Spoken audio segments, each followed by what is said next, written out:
Welcome all to the green embrace of the upstate, where today's match is brought to you by Fox Carolina. We bring you to a clash of consequence. It's the day of decision. In the Jägermeister Cup opening phase, Group 6 comes to a head. All eyes on Greenville Triumph and FC Naples, the home side position potentially to push themselves into the knockout with some fortune and a result today. Howdy folks, Peyton Gallagher here with Ross Davenport. And Ross, as we look at the table, so many potential outcomes today, but for Greenville, with all 3 points, they give themselves a very good chance of potentially escaping this Group 6. They certainly do. They need a slip up from Tampa Bay Rowdies, but there are tons of other scenarios. We'll get into that later, depending how this game goes. We absolutely will. As for the home side, here are some of those scenarios. Again, it's as easy as you like if you just win and Tampa lose. Everything gets a little bit convoluted from there. There is the opportunity in the penalty kick shootout for both Tampa and Greenville to add the extra point, which makes the math a little bit more muddled, but we will keep you abreast of all happenings regarding that game kicking off 30 minutes after ours just up the road in Charleston. As for how this side, Greenville, fared their last time out in this competition, it was a convincing performance against Miami FC. It was. Listen, Greenville and Naples both beat Charleston 1-0 in their first game in this cup, but then this 2-0 win over Miami by the Triumph took care of business. Rodrigo Robles, Carlos Anguiano, they were the difference in this one. Their second USL Championship scalp in the group, as mentioned, after knocking off the Battery. Speaking of Tampa Bay Rowdies and FC Naples, they came together in this one just a couple weeks ago. It was in Naples, and Tampa Bay Rowdies, through Rubens Pasillas and company, would find a way to the victory, pocketing those 3 points and putting themselves in position to control their own fate on this final day. Yeah, it was a must-win for Naples against their West Coast Florida rivals, but couldn't get it done and find themselves eliminated coming into this final group match tonight. Players to watch heading into this one: Rodrigo Robles. You saw his goal against Miami FC. He's been in such dazzling form as of late. Will be tasked to take apart his opponent today with the creativity. The 25-year-old Spaniard struggled a little last season to find his feet in League One, but it's looked like a new man here in 2025. 3 assists and comes in with 6 of his 20 shots on the season in his last 2 outings. Look at him to play that free role again tonight, playing off Leo Castro, causing havoc wherever he can. As for FC Naples and Matt Poland, a heavily rotated squad selection here in this one. Andres Farim, though, will get the start from the opening bell. He's not scored in his last 8. Likely will be looked to provide that offensive punch in this one. Yeah, we may see him playing a little higher tonight with Carson Hendelong on the bench to start with. 24-year-old midfielder. He was playing for the first team of Once Caldas, just 19, 4 goals and 2 assists in all comps this season. It is the final day of the group phase here in South Carolina. Greenville Triumph and FC Naples at odds. Greenville, the question to be answered, is it the final call or will the party go on in this competition? All will be answered on the other side. Kickoff coming up next. Every day, we get the privilege to serve you. Sharing local stories on all your screens. The first alert on breaking news sent through the Fox Carolina News app. Serving you with the earliest heads up on storms through the Fox Carolina First Alert weather app. Live and on-demand newscasts. Fox Carolina Investigations. On your streaming TV. Your stories told right here. Fox Carolina News. I'm Rick Wright, head coach of the Greenville Triumph Soccer Club. The Triumph play here on Palmetto Sports and Entertainment. Watch using antenna on channel 21.2 or on Spectrum 703. The Greenville Triumph play here. Palmetto Sports. El Greenville Triumph y Liberty están orgullosos de asociarse con Telemundo Carolina del Sur. Vean Telemundo Carolina del Sur para mantenerte informado con noticias locales en español y disfrutar de toda la increíble programación de Telemundo. Disponible gratis con antena en el canal 31.1.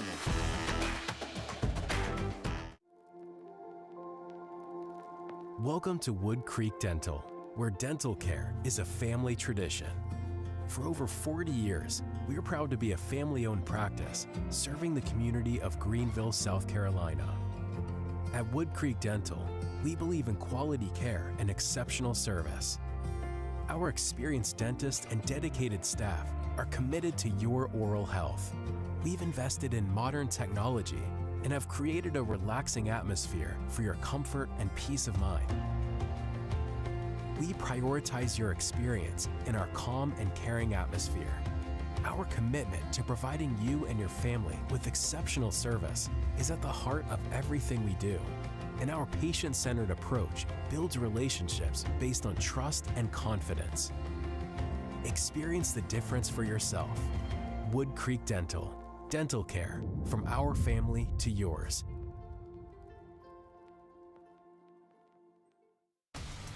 Jägermeister is proud to be the presenting sponsor of the USL Jägermeister Cup. Take a shot at glory and celebrate the magic of this exciting tournament all year long. Please drink responsibly. Peyton Gallagher here with Ross Davenport.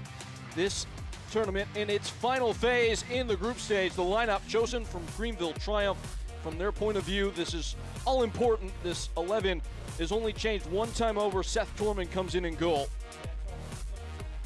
Yeah, Torman looking to get redemption after that poor goal he allowed in that loss to Portland. Keep an eye on Connor Evans, leads League One in crosses and key passes this season. Siobhan Marsh, Rodrigo Robles playing great these last few games as well. Expect a high degree of fluidity from Greenville as they shift shape and move players around to try and disorganize this Naples team. And for Matt Poland, they will change things up a bit. A big opportunity for Roscoe Rubenstein to step in on the right-hand side. Tyler Pasnick back in off the right as well, and Andres Farine will lead the line. Yeah, a few changes. 9 changes from that 1-1 draw at AV Alta. That late goal by Julian Cisneros with the point there. Keep an eye on left back Tomas Ritundale, former RGV man, just signed yesterday on a 25-day deal. A 25-day contract for Tomas as he makes his debut for the club. And it's Joel Serrano back in goal. Only seen 7 minutes of live action this year as he relieves Lalo Delgado. His first start of the season came against Portland. He was summarily sent off in that one, only 7 minutes in. We've not seen him since. Could be a point of intrigue as Greenville Triumph have been so willing to shoot this year, leading the league in that department in USL League One play. Naples, on the other hand, down the bottom end of that table. We are in motion. Greenville Triumph with a victory. Put all the pressure on Tampa Bay Rowdies to get a result in Charleston against Charleston Battery. It's a statement of intent straight away. An engaged press. Greenville trying to lasso possession. It gets free. It's chased down by Chapo Herrera, who's really starting to find his stride in this team, Ross. Yeah, listen, Chapo Herrera, if he can stay healthy and stay on the pitch and avoid those red cards, certainly one of the best defensive-minded midfielders in this league. Press, get around the goals too, sort of scoring from the penalty spot. Recently. 2 goals in the last 3 games that he's played. Chapo Herrera, both of those coming from the penalty spot. It's the first time in his career that he's found the back of the net in 2 out of 3 games. As a foul is given, Mohamed Hassan is the center official today. A lot of physicality here in this first minute. Something to keep an eye on. The elements this time of year can be such a factor. Sweltering heat in the South Carolina sun. The report is brought to you by Fox Carolina. 93 degrees to be precise, with serious humidity. You can rightfully expect maybe a hydration break in both halves. Things I noticed, Connor Evans playing a bit more wide. So to start tonight, see Soto dropping in a little centrally. Both those guys will be flowing around a little bit. I mentioned the fluidity of Rick Wright's system. He's really got things going here. A bit of a roller coaster the last couple of months. Flipping wide, Ian Garrett. Some space centrally. Twisting is Cerro and back for Garrett, who fires in across. Torman's cut out, and Naples nudge in front. Dreamland for Tyler Pasnick.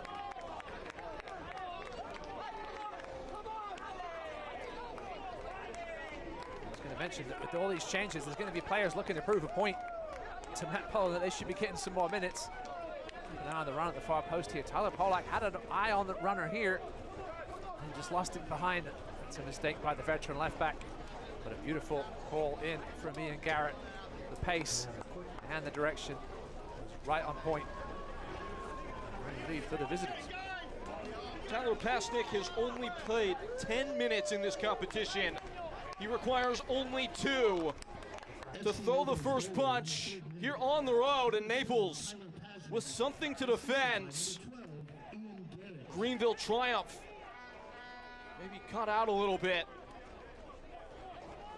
They had the big stakes, the pressure at their back to perform in this one. Naples firing freely from the opening gun.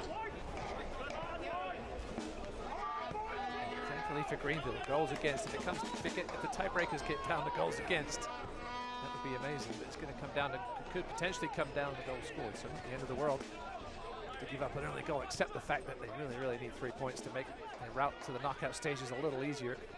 Obviously, if they get that help from Charleston, who have put out a very strong lineup tonight against the Rowdies.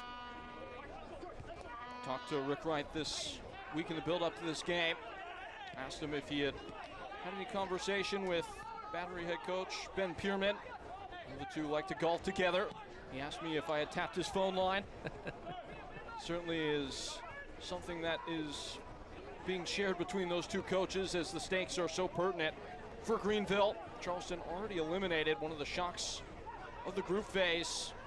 League One teams taking aim at Charleston Battery and getting a couple points off them, including Greenville triumph, as there's a tangle there on the far touchline and a foul. And the Greenville win was a massive one. Obviously kept them alive really after that loss to Tormenta. It's a bit of a smash and grab against the Battery. Did what they had to do. And Zukowski with the winner in that one. Polak unceremoniously shoved to the ground. Roscoe Rubenstein.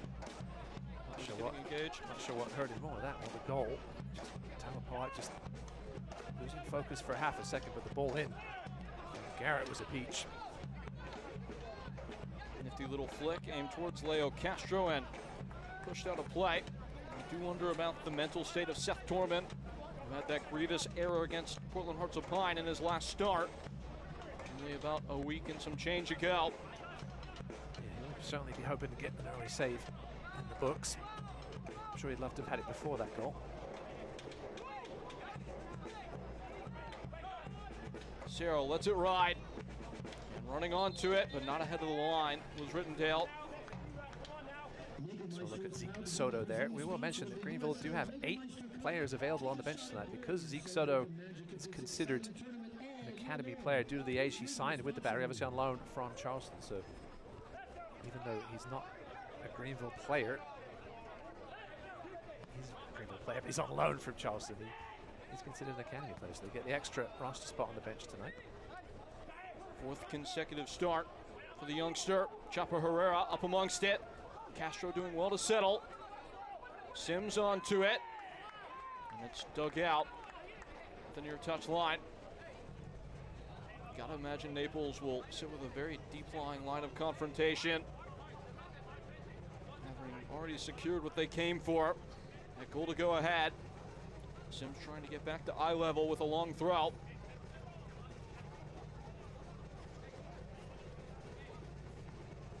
Towering tall.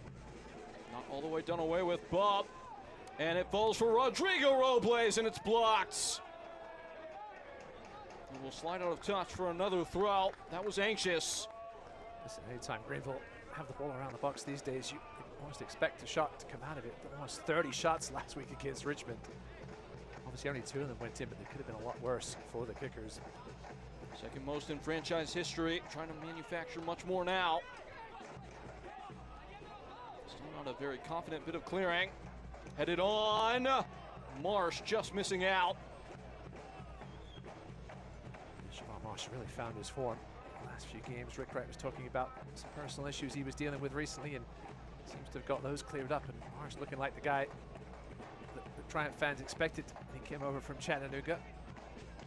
Scored in the 2 games prior to last. Brendan Fricke with a harrowing bit of tackling. Soto able to thread it through.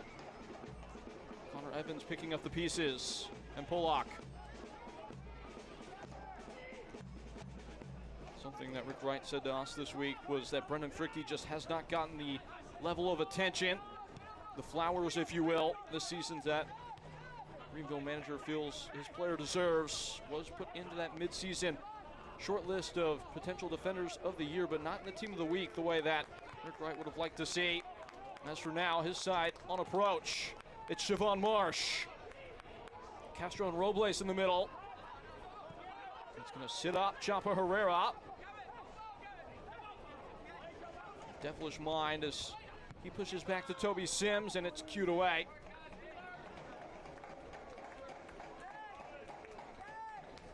Thoughts on the level of response from Greenville in the 5 minutes following the concession? Yeah, certainly not really shaken too much by that early goal. It's just a fine goal, more than a mistake that Greenville have been giving away some goals of late, so I think Rick Wright will be okay with that. Teleco, I think, potentially have done a little better. It was more of a 4-3-3 tonight from Greenville. Similar situation to Naples. They'll play 4-2-3-1 without possession and then push up into that 4-3-3 when they do have it. Soto unable to vacuum it in. It is a new center back pairing today for FC Naples. Just something to dog ear for later. So used to seeing that partnership of Breck Evans and Jake Dangler. It's emerged as one of the best in the league. They do have plenty of firepower on the bench as a result. So we're down. Referee has stopped play and the physios will come on.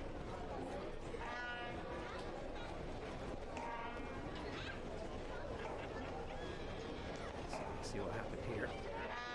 Ooh, a little head-to-head clash after the touch. Hurt, catch you in the ear. So they're trying to shake off the cobwebs.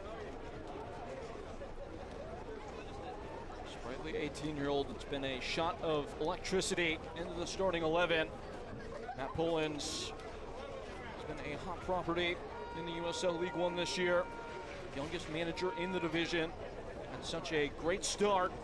Now going through the real rigor of being a senior manager at this kind of level. Yeah, great start, as you mentioned, but struggles have come of late. His teams have perhaps figured him and his team out a little bit. They won their first 3 road games this season, but since then, 7 in a row without a win away from the Paradise Coast. They played on the road much of late. That game at AV Alta last week was their only road game over the last month. They've only scored 1 goal or less in 6 of their last 7 away games, and they've got 1 tonight, though.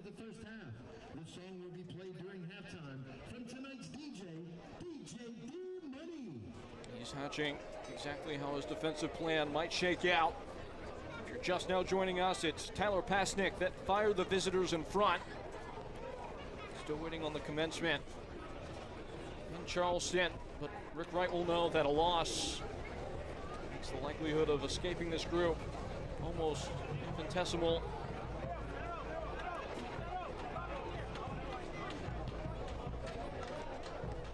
Play back underway, down to 10 for now, Greenville.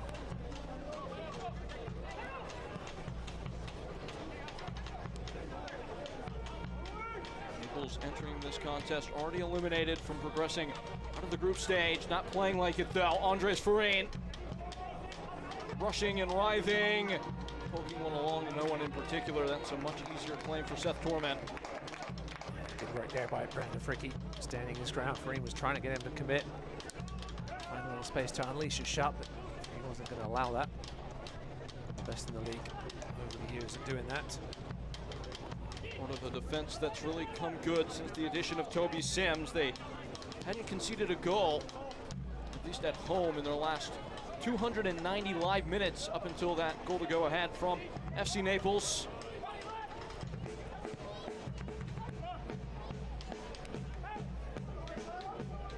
Connor Evans nodding along to Robles, who fires in behind. The flag is down for now, cut back in! And clipped free and wide. It was Leo Castro who just missed out. He's not scored in his last 5, and despite his proficiency in the air, that is meat left on the bone. Chip over the top here from Robles to Marsh with the first-time ball. And yeah, Castro, you'd expect him to score 99 times out of 100 from there. That one just didn't get enough on it to direct it on target.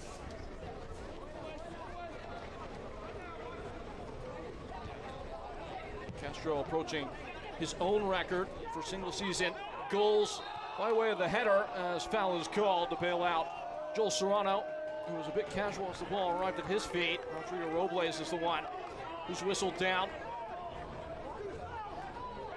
Just some casual conversating between he and Mohamed Hassan. Zeke Soto has rejoined, and despite his tender young age, is the wit to disperse that little bit of disagreement. Most USL League One teams have been eliminated from this competition, but one that hasn't yet is Charlotte, and they're up early against Richmond. Certainly need some help. They currently sit at the top of Group 5 with that early goal. See what happens elsewhere tonight with New City and Loudoun also in that group. There were 4 teams from League One coming into today that had the chance and prospect of moving on. 2 of them in this group. South Georgia Tormenta with an outside chances. They would have a lot have to go their way for it to come good. And obviously keep tabs on things going on in Charleston. That game kicks off at 7:30. Charleston putting out a very, very strong lineup. We weren't sure what they were going to do, but they don't play for another couple of weeks. So Ben Pearman wanted to get his horses a run tonight, and they're doing just that. Cal Jennings, etc. Searching ball in behind. Robles and Castro settling. Castro still chasing. It's another disorganized moment at the back. Robles in. The ball just got stuck beneath him. Here's Castro.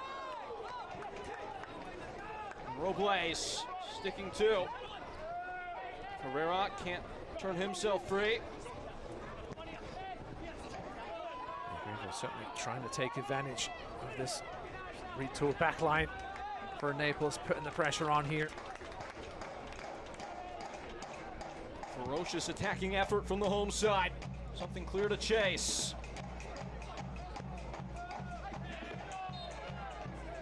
Foul is awarded. Breaking up the rhythm that was being built by Greenville and by Ian Serra.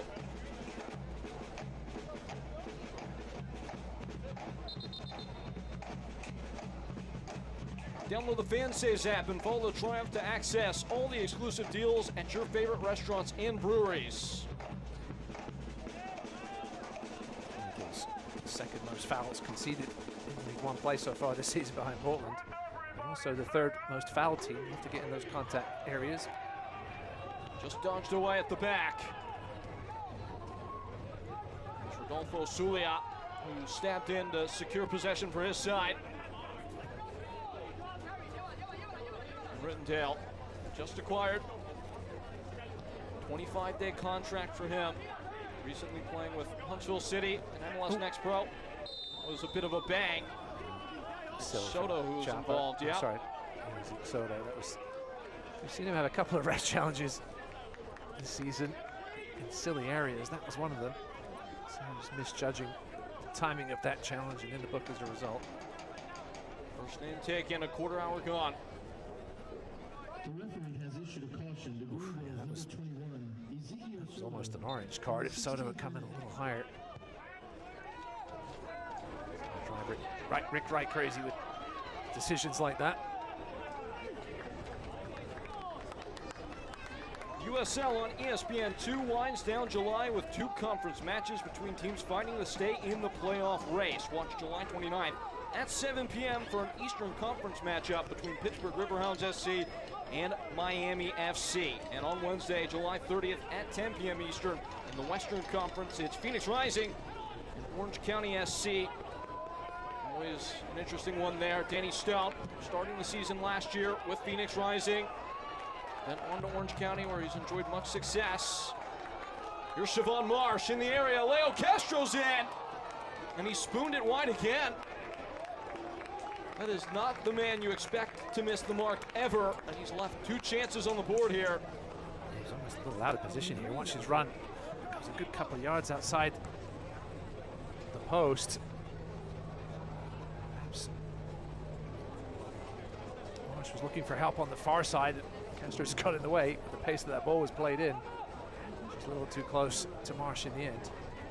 We're talking about Orange County. Unfortunately, Greenville fans won't be able to see Lion McKinnon in that match. He's out for a while with an unfortunate Achilles injury. Was just starting to get things going out west. wish Lyon the best. McKinnon was such a key performer last year for Greenville. In terms of his league production, 17 goals, 5 assists, also had plenty of contribution in this tournament, the Jägermeister Cup for Greenville. There's some bad memories about the final day. More on that here in a moment. Siobhan Marsh at the controls again. The ball from Evans. Marsh still pressing on. Another collision inside the area. It was Rodolfo Zulia who put himself in harm's way. Yeah, Marsh just a little out of control, chasing that ball.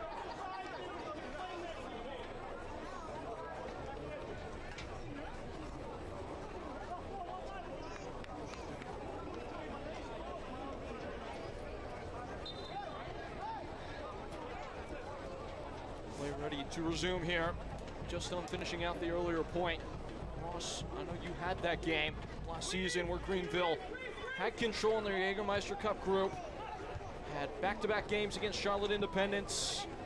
Just needed to get something from one of the two of them and failed to do so. Bowing out on the final day to Charlotte. Ultimately seeing them miss out on the knockout stage as Independence went on.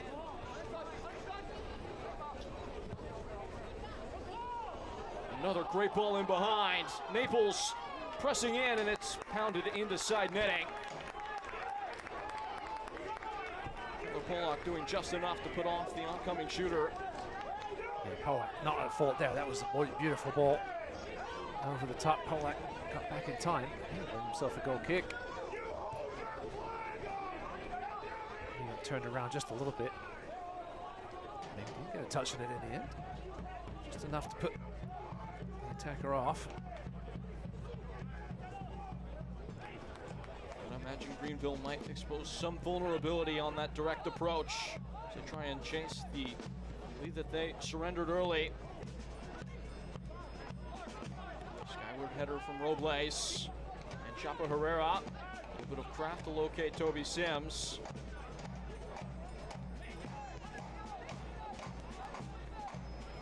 Of course, with Ivan Ajakwa still recovering from his ankle injury. No real true left-back replacement. Or I guess Ivan Ajakwa isn't really true anything. He can play all over the place. Connor Evans. That might be some ball. Sims onto it. At the top of the box, Herrera has once more failed to find that accuracy in the final action. Greenville, though, creating plenty of good opportunity early. Connor Evans, what a ridiculous ball with the outside of his right foot. Sims with the cutback. I'm not sure if Chapa Herrera knew how much time he had. Luca Perpa was coming right behind him, but I think Chapa may have had enough time to take a touch and then put one on target. Just snatched through a little bit. Another chance goes begging in the box for the Triumph. Plenty here in these first 20 minutes.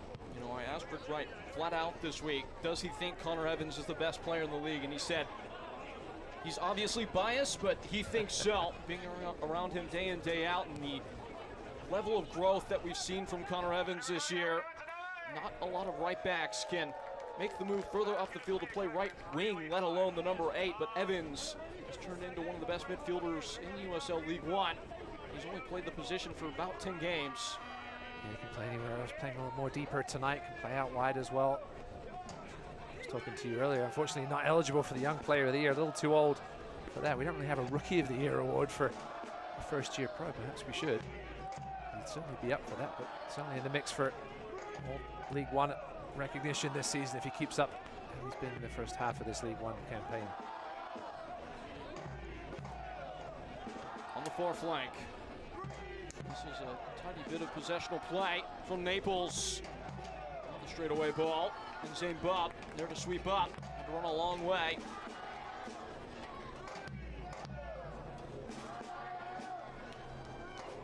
USL on the CBS Sports Network wraps up July with a championship showdown. Eastern Conference Hartford Athletic takes on Western Conference top performers New Mexico United on Wednesday, July 30th at 8 p.m. Eastern. The CBS Sports Network, first chance to maybe see Valentin Noel in the yellow of New Mexico United. United with Dennis Sanchez there. Tasty little pickup there by New Mexico. We'll see Hartford, they're still in the mix in this cup as well. They Rhode Island tonight, we're in there. See them move into the next round. Some big time acquisitions in the Western Conference in the championship. Just saw Corey Bennett running by Sacramento Republic.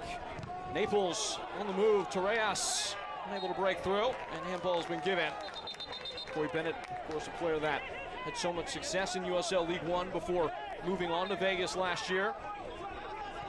This play has resumed. The referee awarding a dead ball to Greenville. And they're making no waste of time. Soto spotting Robles in field, who gets away. He won the penalty last week, but it will not draw the whistle here. Savvy move there by Tom. He got in the middle and just stood his ground. Robles was always looking for the penalty, but nothing there in that time. He has drawn 2 this year, almost made it a 3rd. It's that kind of quick thinking in the box that's set Robles alight in recent weeks. Making his 9th consecutive start in all competitions, Rodrigo, and he is the spark that Greenville have certainly needed in the attack. Down by Herrera. Herrera scooting, it's booted by him. Another foul given against Greenville Triumph.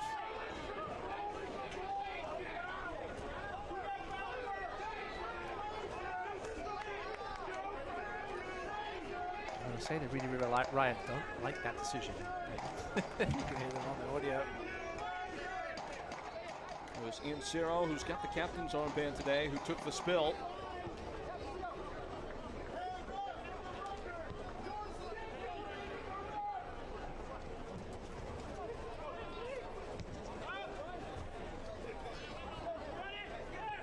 Gustavo Fernandez. Faulty first touch, but he sorts it out. Greenville hot on the heels. Toby Sims. They do win the ball. Robles, it skews away from him. Another foul has been given. Gustavo Fernandez, who was toppled there, and Naples won another free kick.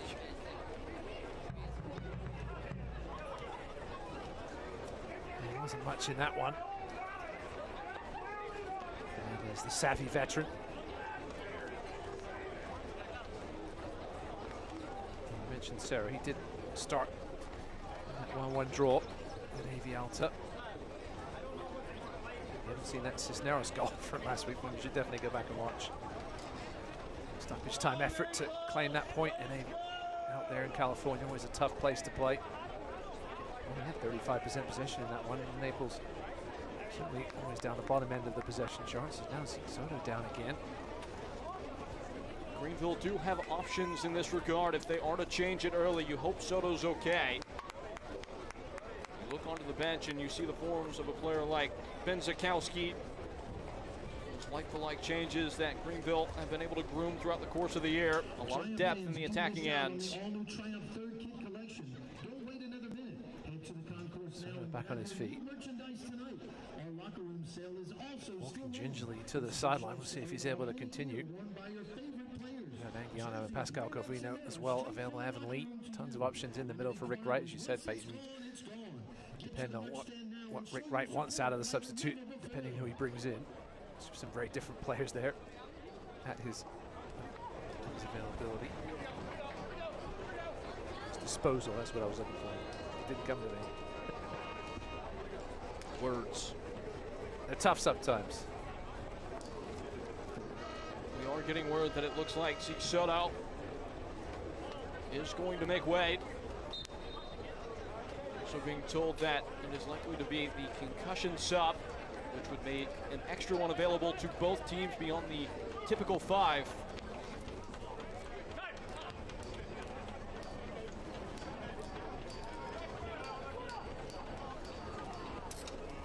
Only half an hour gone, and just to refresh you on the scenario coming into today, not everything out the window if Greenville failed to win, but it certainly is not looking good for them at this present moment. Actually, I should say, yes, absolutely everything is out the window if they fail to win. They're a point behind Tampa Bay, and Pascal Corvino comes on. There are plenty of scenarios in which Greenville could still advance. they do not get all 3 points, but none in which they can make their way out of the group if they get nothing from this game. Yeah, Miami FC also still alive, depending on what happens in Charleston. Very, very outside chance for South Georgia Tormenta as well. Yeah, those two teams 0-0. 29th minute there in South Florida. Off the chest of Purpa. Well worked. Maybe not. Ross, we've seen enough of this game to come and go. We can get into the Fox Carolina keys to the game as you see it. The attacking rotation at Greenville must feature today will be important in breaking down this lower lying side. The new black four for Matt Poland. It's going to be important for Greenville to give them a few different looks. Get players coming from different angles on the diagonal runs. As for Naples, got to stay compact. Greenville can be so effective out wide with this man, Toby Sims, getting down that right wing. They want to keep playing the middle of the park as much as they can. So the first goal came from out wide. Naples will try and prevent that by staying compact. That was something Matt Poland made sure to underscore in the build-up to this one. Understood exactly how much movement and rotation Greenville would feature, and felt like his side needed to stay narrow and prevent that central space. Half an hour played, they've effectively done that. Corvino, it gets away from him. Shouldn't go in passing that Pascal Corvino, making his long-awaited return to extensive duty. Had missed nearly 20 games this year after getting injured on match day 2 against Union Omaha. Seen about 20 minutes or so of combined action across the last 3 matches. He'll get about an hour here today. Similar to Zeke Soto, and that brings the energy. He can shoot from distance as well. Are you expecting this to propel Connor Evans maybe into a more advanced type of role? It'd be interesting to see.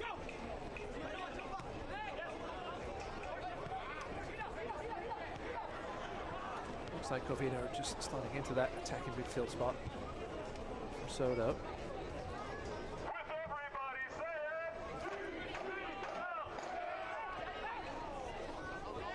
Run and toe by Serral. He works it well for Rittendale. Chipping a ball in behind. There on the scene with quickness is Brendan Fricke, but he can't keep it on.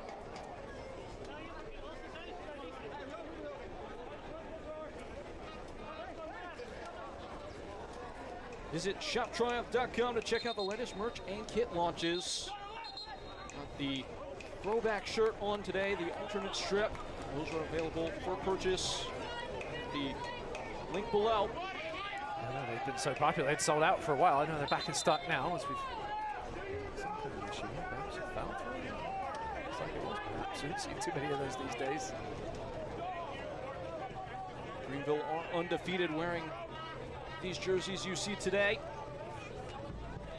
Results garnering all 3 points in the 2 previous moments in which they have donned them. Here's Zane Bupp. And Sims. The flag is up for offside. Robles had ventured beyond the last man.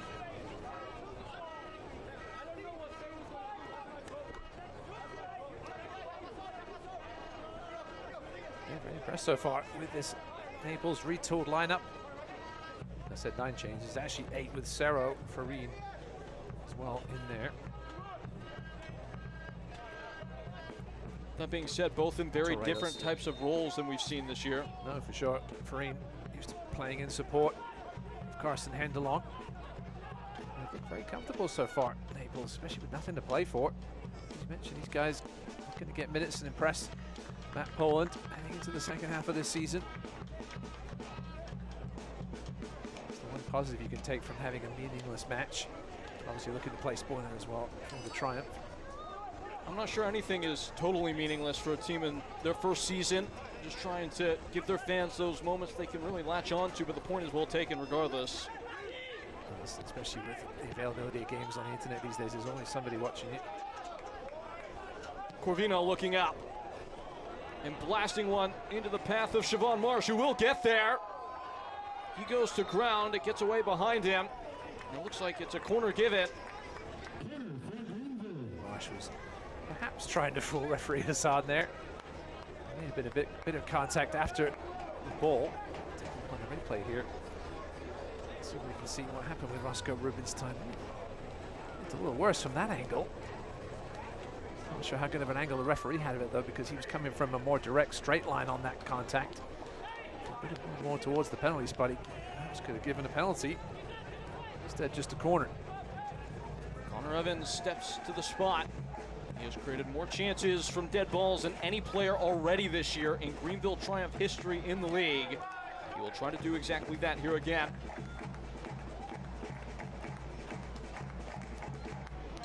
Within swing from Evans. It's low, it's driven. It's still available in the box. Corvino.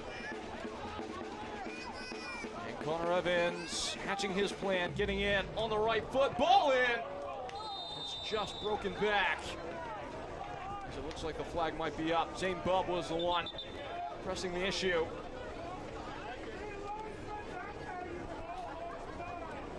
We are into the hydration break. It appears a good time to tell you that Select is proud to be the official match ball supplier of the USL Championship. The Academy to the big league, Select is there every step of the way. Visit us.select-sport.com for the latest Select product specials and more.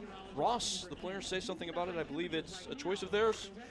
It's a choice to put that ball in the back of the net. Greenville looking to get those. Only no shots on target for the home team so far. Plenty of early chances, especially from Leo Castro. Still plenty of time to go. We're underway in Charleston. We'll keep you abreast of the situation there. 5 minutes in South Carolina. Here is the goal from FC Naples. They say Select is the player's choice, and it would be a choice finish at the back stick. Yeah, delightful ball in. Greenville just doing a bit of ball watching up until that point. Nice turns by Mark Torres, and then nice delivery by Ian Garrett with the left foot was a beautiful one. No chance for Seth Dorman. Just at that very difficult height.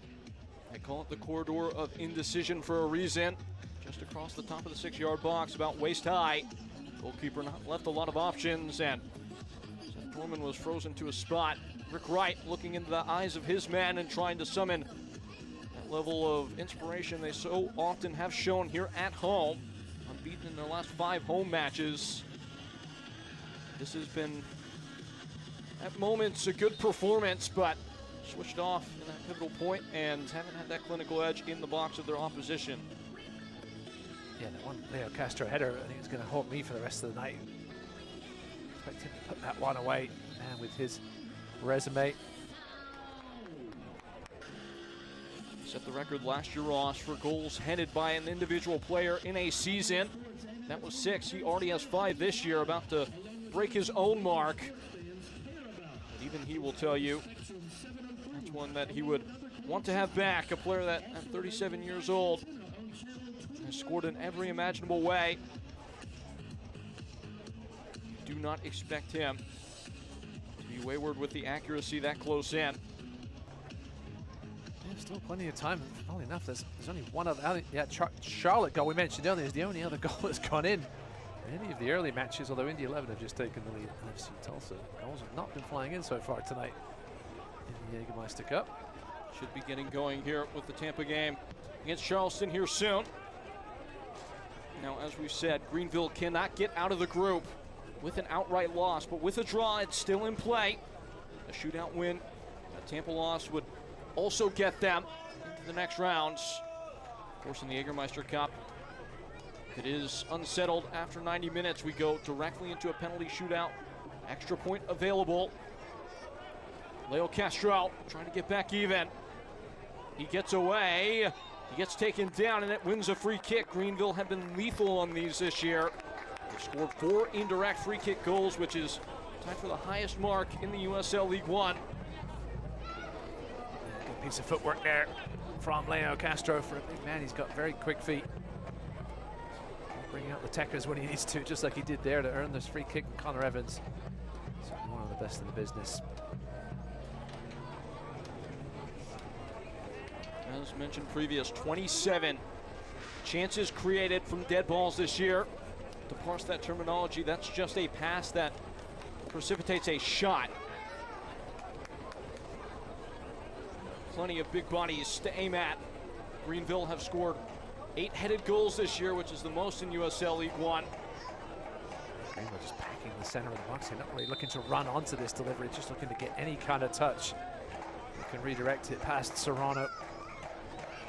This will be a test of that patchwork backline's communication skill. Ball in. It looked menacing, but it's met at the first obstacle and dished away. Robles, what a touch. Robles is blocked. Falling for Castro. And Castro was offside. Another false start, as Greenville cannot get out of their own way right now. He was the only one of the bunch of Triumph players in the box who was in the offside position. Unfortunately, ball fell to his feet. These players knew it. Put their hands up and got the decision.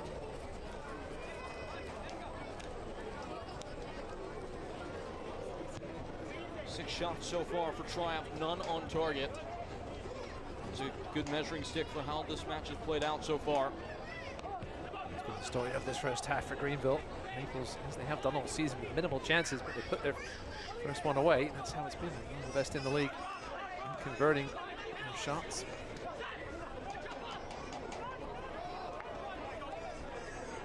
Team that's had nearly 30% of their overall passes ending in the opposition's final third. They do not waste words. They are direct and to the point. Evident here again today on the road. And you mentioned maybe not having as much to play for, as switch of point will travel over the head of 052 of Siobhan Marsh. Matt Poland, maybe a signal of how this team has started to take on his personality. Even though mathematically there's nothing to gain for this game for Naples, that never was going to be the tack they took. Chapa Herrera!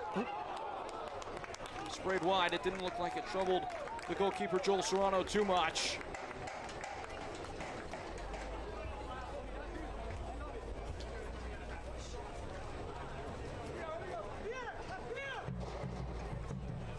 From distance, looked like it hit one of the Naples players on the way. I was going to give a goal kick, I guess. I thought it took a deflection.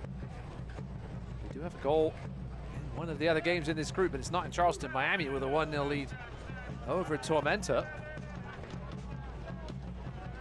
Miami would need things to go their way as well to get out of the group, but having secured that goal, put themselves in position to maybe upset the apple cart.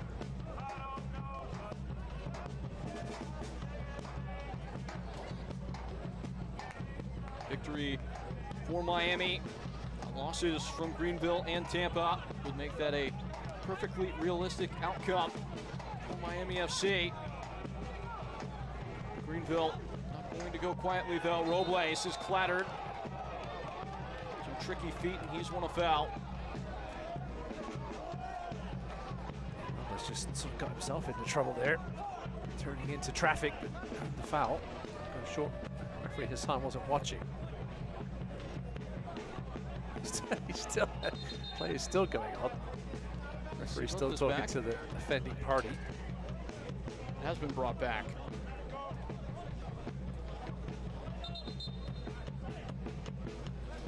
He's enough for Ricardo Robles. It's a frustrating situation that when you want to take the free kick quickly, but the referee's decided he wants to chat. Should we communicate that fact? Say, hold on for a second. Until he didn't there.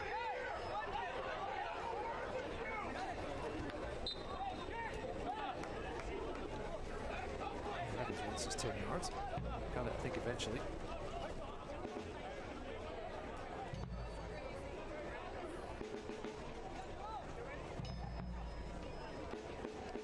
So from deep distance, just ahead of the end of the first half, Evans. The knock on is one. Once more hooked away from danger by FC Naples. Another foul is called. Soccer season is here, and SeatGeek is the official ticketing partner of the USL. Get all your USL tickets and more from the #1 ticketing site, SeatGeek. Your ticket to great seats. Ticket to the knockout stage up for grabs here in this one for us, and an update maybe on the accounting in terms of the fouls called so far. There have been quite a few. Yeah, Greenville just getting caught with those sort of disrupting fouls. Frustrating ones in that final third. Naples doing a good job of shutting down the space, not allowing anybody to have any time on the ball.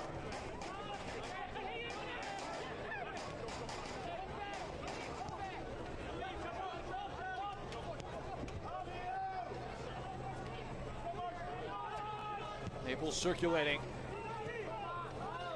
That's a heady touch. Gustavo Fernandez, and down by Serrao. He's been the one stirring the drink. Doing so in fine fashion for FC Naples. Rittendale and Torreas. They do have a penchant for it. Can kind of reverse the flow of the game, FC Naples, and get on the ball. Doing so now.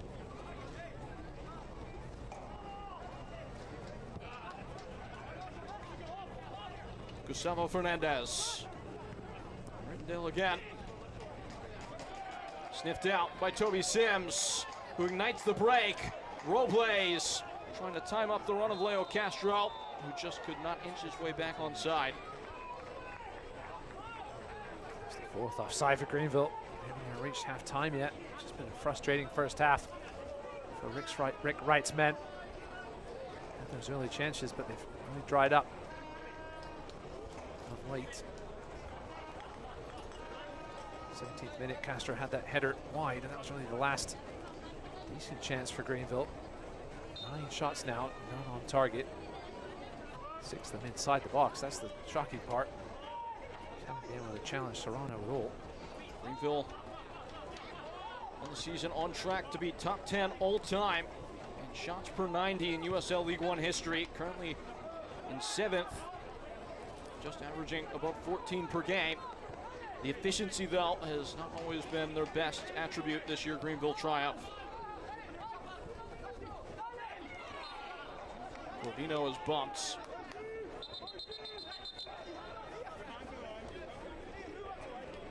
Josiah Park is taking the time on his watch. He is the 4th official, and he will put his board up here in a moment with 6 minutes of stoppage time. He obviously had Zeke Soto down twice, as well as the hydration break.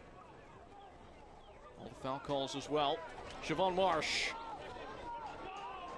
It's spun away from him. Serrao twisting and pirouetting. It's a heavy first touch, but back in the custody of Joel Serrano. Naples building through the pressure now. Torreas is interfered with by Leo Castro. Another stoppage of play.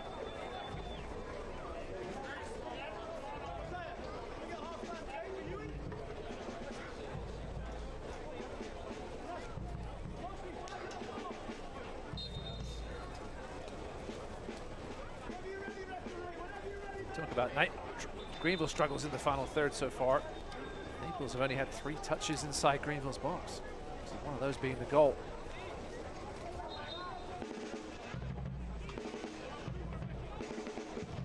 All the way into the corner already from Serrano.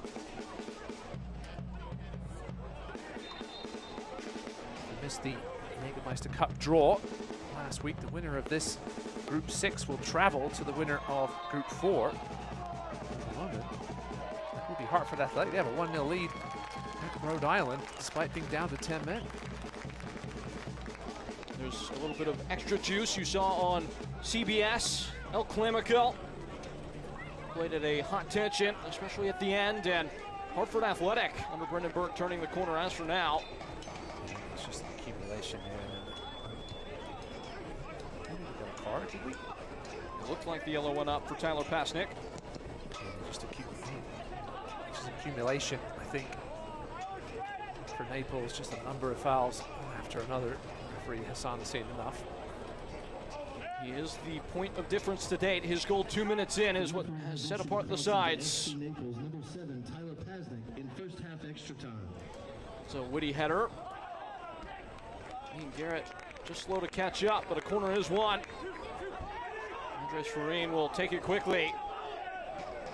Greenville all out of sorts in defense. Farine and Serrao.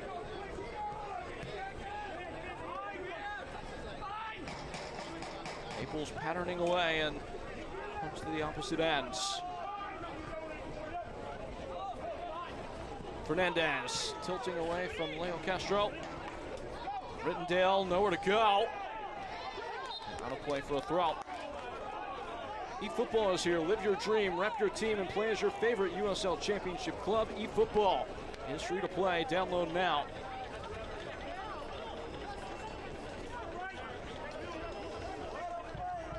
Here's Matt Pullins. He has to be all smiles about the overall professionalism of the performance from his bunch. So defensively solid. I think he'd like to see a bit more in the final third, as we mentioned. Only four touches in the opposition's box. 48% passing accuracy in the opposition half. Not what we'd like to see. Oh. Down goes Toby Sims with a bit of extras. And there's Farine involved. There will be a booking. Bit silly there from the Colombian. Match starting to reach the boil. It's been physical, it's been feisty, and as Greenville grows desperate, you can imagine the tackles will be flying in. It's been that way since the first minute. We noticed how the physicality level was going to be in this one, and it's lived up to those early expectations. Captain Ian Sirro trying to plead his case.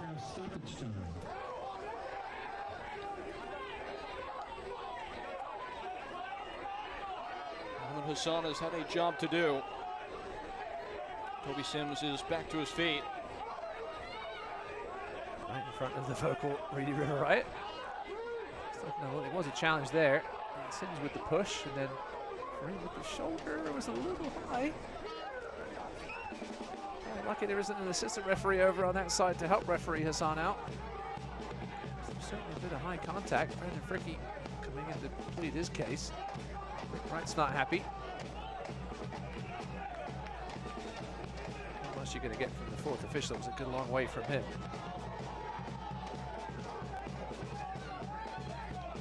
A bit of nonsense, we'll call it, before the contact that resulted in the yellow. Toby Sims perhaps lucky not to be in the book as well.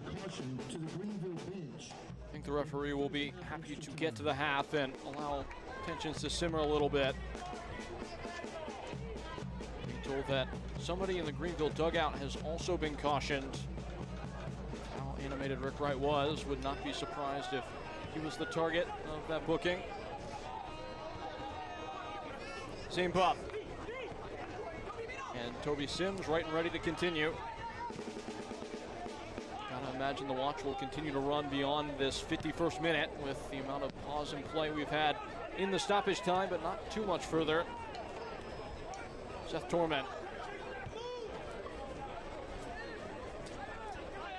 Sims. Greenville failing to get out of their own ends. I think they might just be content to take this to the break and readjust the approach. They might not have that luxury. Under real pressure right now. Pollock with room. Ranging into the attacking half, Tyler Pollock. Filling the wide spaces now and driving. And shuffling. Ball in across front. Castro would not miss this time. Leo Castro rising highest. And raising the bar again, it's level at 1. Great time to score. Castro making up for those early misses. Thumping header there. He's not going to miss too many of those. Great work down that left side. Polak driving in, as you mentioned. Robles, a little bit of fancy footwork on the left side. Just a chip in, and Castro drifts away from his marker, Gustavo Fernandez. Smashes it home with the noggin. Just a little drift towards the far post, and that was enough. No chance for Serrano, and Greenville right back in this one before the break. He scored against Naples in the league. He scores crucially ahead of halftime. And the Cat is once more amongst the Pigeons. Greenville on even footing just ahead of the curtain fall.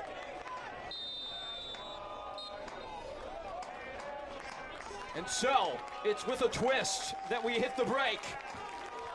Greenville were rudderless, but full sail into the intermission. FC Naples scored 2 minutes in. Greenville scored practically with the final kick of the first half, and we are even at 1. I don't think that goal will change Rick Wright's halftime talk much, though. He'll need to see more. He knows this team has to win this game. They really want to have a good chance of advancing. Still 45 minutes to figure out how to get that done. And so, a delicious degree of tension is added at the last. Rick Wright, his team, on a mission to give themselves a chance to get out of this Group 6. More to come on the Upstate Spine and Sport halftime report, even at 1, here after 45.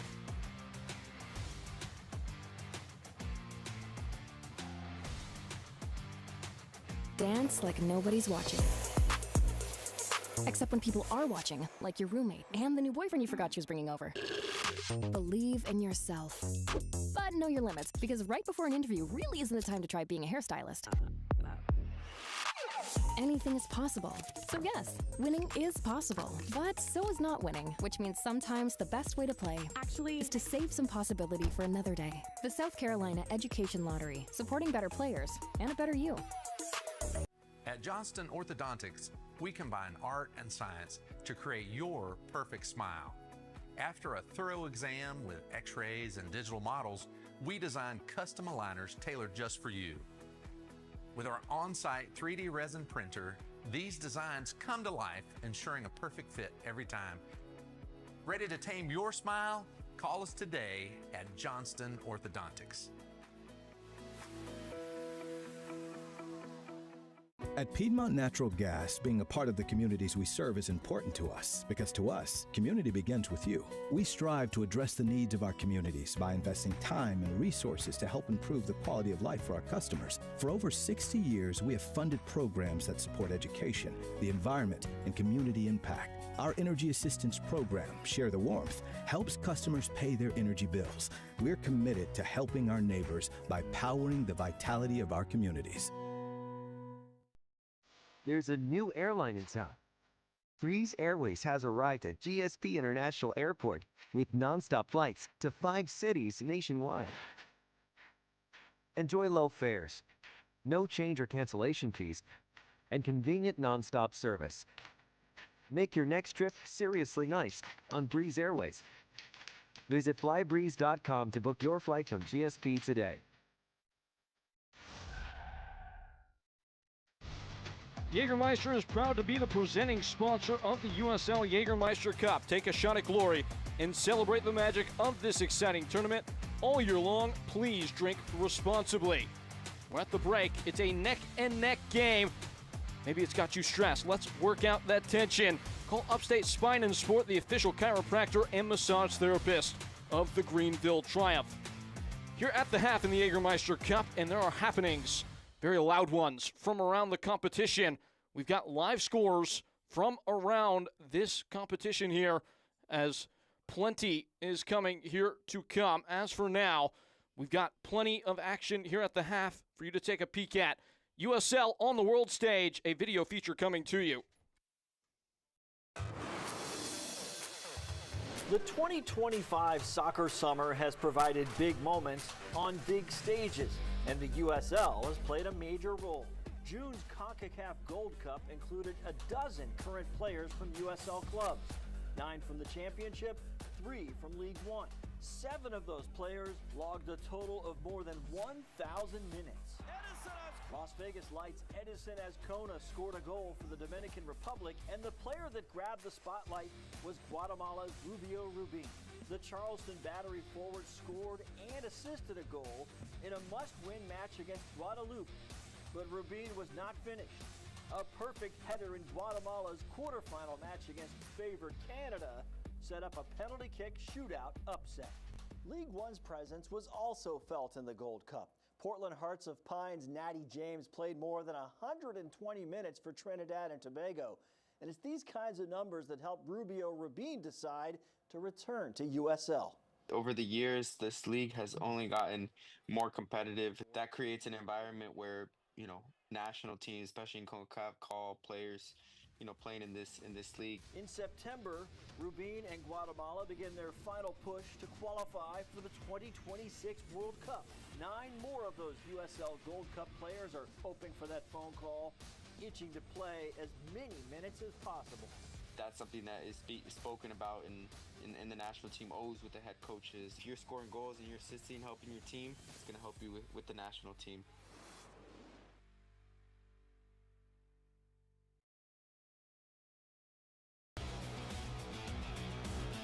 This week on USL All Access, El Clamico delivers. We relive the sights, the sounds, and the backdrop of the great arena that was Centerville Bank Stadium in Pawtucket for our inaugural CBS game on site. But now we turn the page. The rest of the week is all about Jaeger Cup. 24 different teams alive in this interleague competition. We'll break it down for you.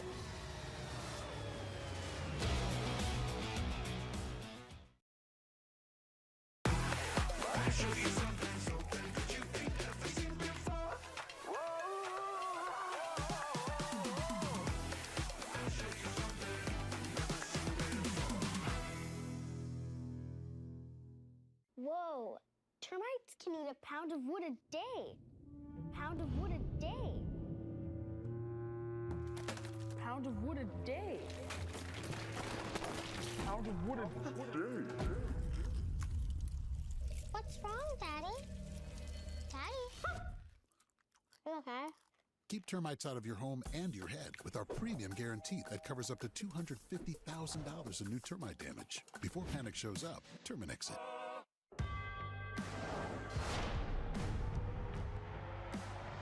Prinks Tires in the USL help soccer journeys everywhere to drive harder.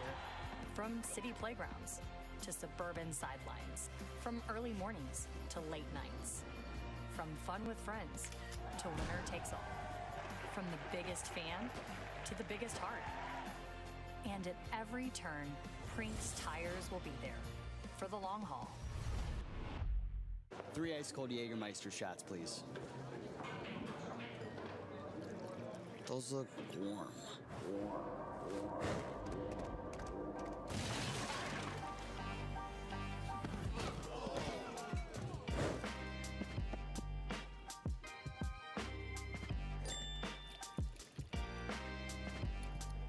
Serve it cold or don't serve it at all. Jägermeister. Damn, that's cold.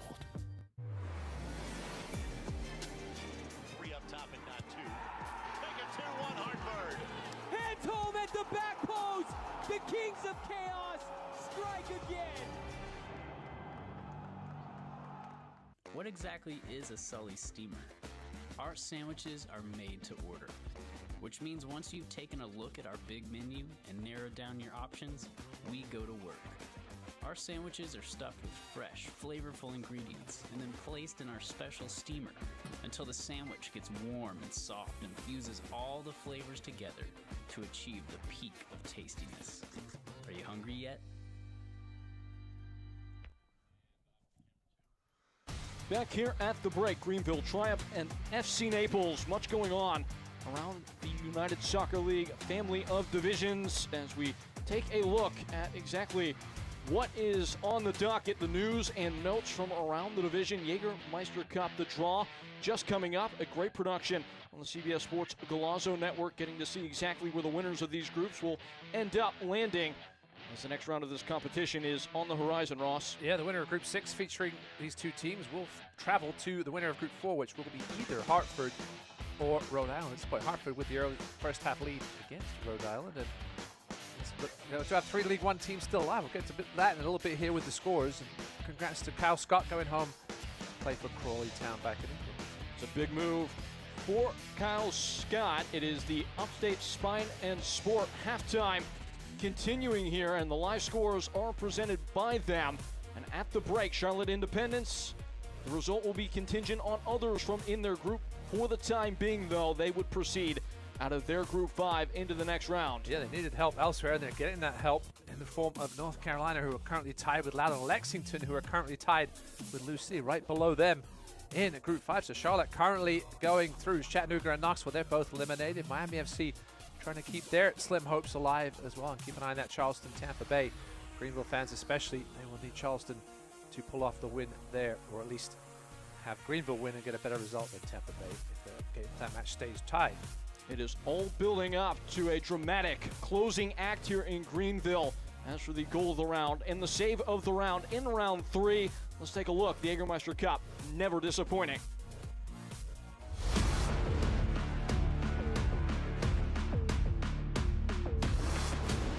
It's Cabral! Oh, what a fantastic goal! That is spectacular from the Brazilian.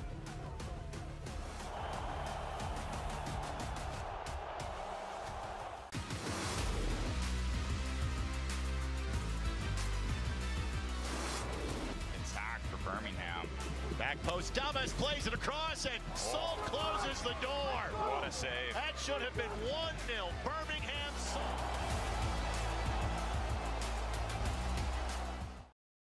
Just breathe. Just breathe. Breathe. Woo! Let's take this thing higher. Higher than you ever been. Stand tall like Everest. I mean higher. You ain't gotta settle in. Go places they never been. We go higher. Non stop. Take it to the top even when the ball drops. My man, we go higher. Woo! Let's take this thing. Non stop. It's time to go higher. Welcome to Wood Creek Dental, where dental care is a family tradition. For over 40 years, we're proud to be a family-owned practice, serving the community of Greenville, South Carolina.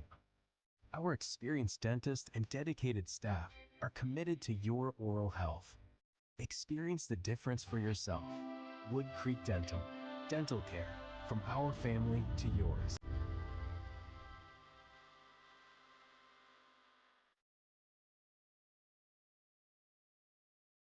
Every day, we get the privilege to serve you. Sharing local stories on all your screens. The first alert on breaking news sent through the Fox Carolina News app. Serving you with the earliest heads up on storms through the Fox Carolina First Alert weather app. Live and on-demand newscasts. Fox Carolina Investigations. On your streaming TV. Your stories told right here. Fox Carolina News. I'm Rick Wright, head coach of the Greenville Triumph Soccer Club. The Triumph play here on Palmetto Sports and Entertainment. Watch using antenna on channel 21.2 or on Spectrum 703. The Greenville Triumph play here. Palmetto Sports. El Greenville Triumph y Liberty están orgullosos de asociarse con Telemundo Carolina del Sur. Vean Telemundo Carolina del Sur para mantenerte informado con noticias locales en español y disfrutar de toda la increíble programación de Telemundo. Disponible gratis con antena en el canal 31.1. A potentially thrilling second half awaits as we re-enter the contest here in the Jägermeister Cup. Greenville Triumph, FC Naples. Peyton Gallagher here with Ross Davenport. The first half shook out in thrilling fashion as well as FC Naples would score early.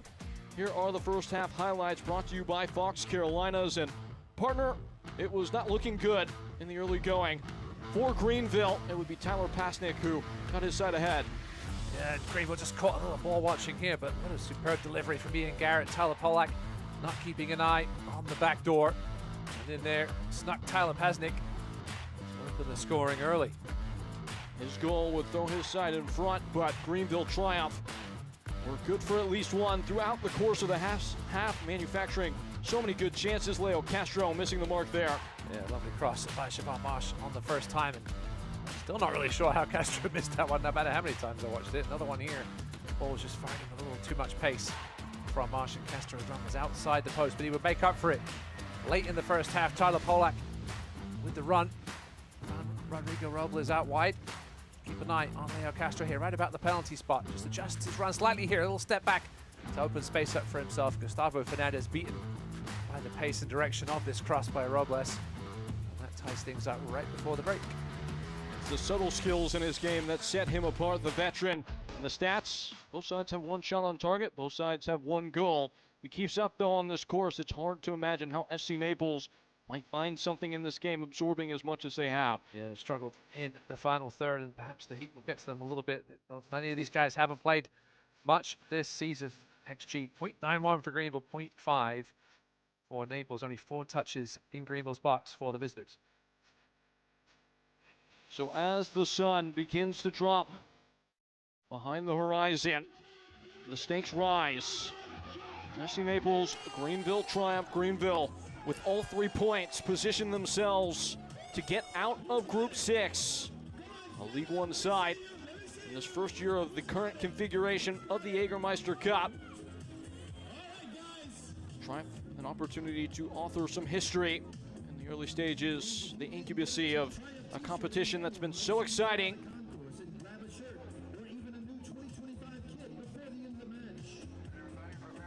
It is still scoreless between Tampa Bay and Charleston Battery. That's inching towards the break, but we are out of the intermission here.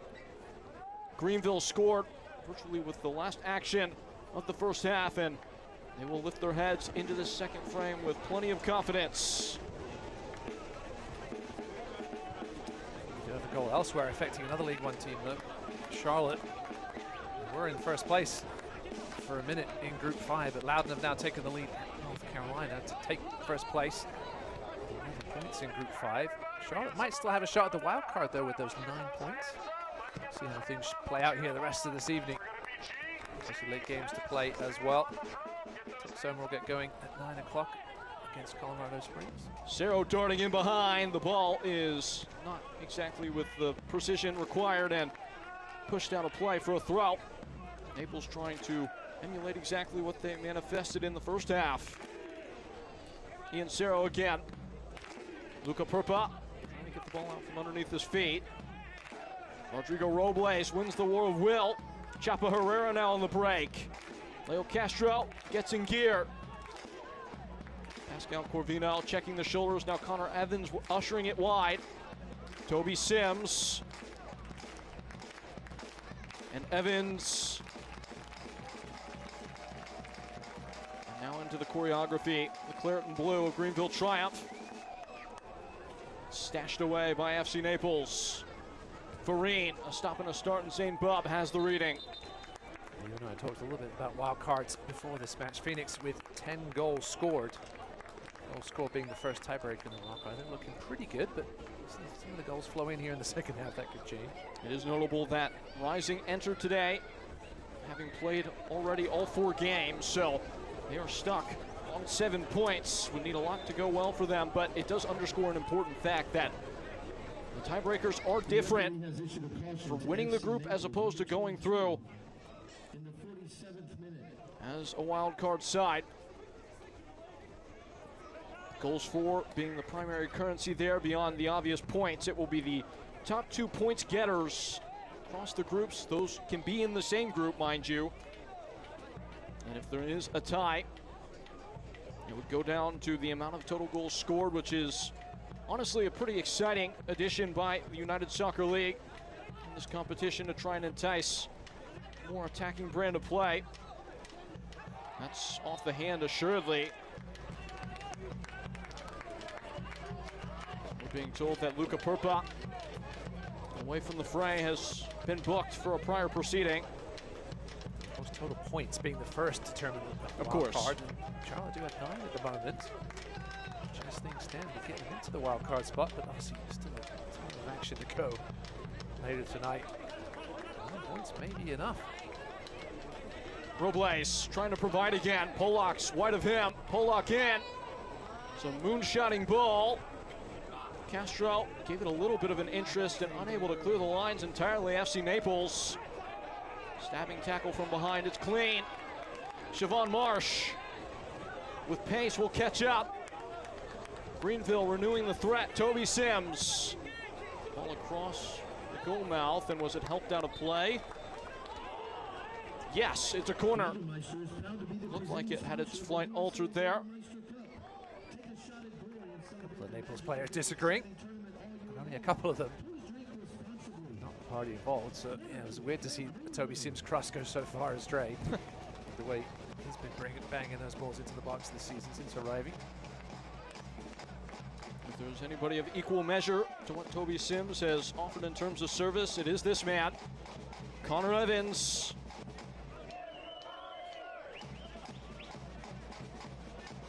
bated breath, an opportunity to strike out in front for Greenville. Headed across goal dangerously. The goalkeeper, Serrano, was helpless. The ball ends with little threat and out for a goal kick. It was a lovely flick at the front post. Watch the run by Zane Bubby, just overran it. Toby Sims just couldn't get there in time. Certainly a design play for the front post flick, just didn't quite work out. That's where they've been targeting Greenville so far in this game. Wonder if Rick Wright, his team, they've diagnosed a bit of a weakness there. Of course, Greenville lead the league in terms of box touches, and so much of their offensive production has just been trying to create that chaos. Leo Castro, it's biteless. It's about Charlotte, 2-0 now. Tumi Moshabani back in League One. Hey now. And a goal for Tumi time. the Jacks. A name that many might remember from back in the day. Of San Diego Loyal fame.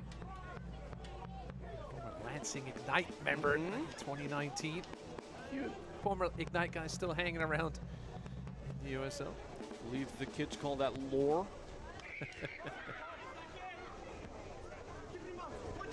See Brandon Fricken. I do not think he calls it lore. Rodrigo Robles bursting away, still Robles gets around Rubenstein, and it's angled out. IFC Naples, Cerro once more up amongst it, but it's again Greenville not willing to let go.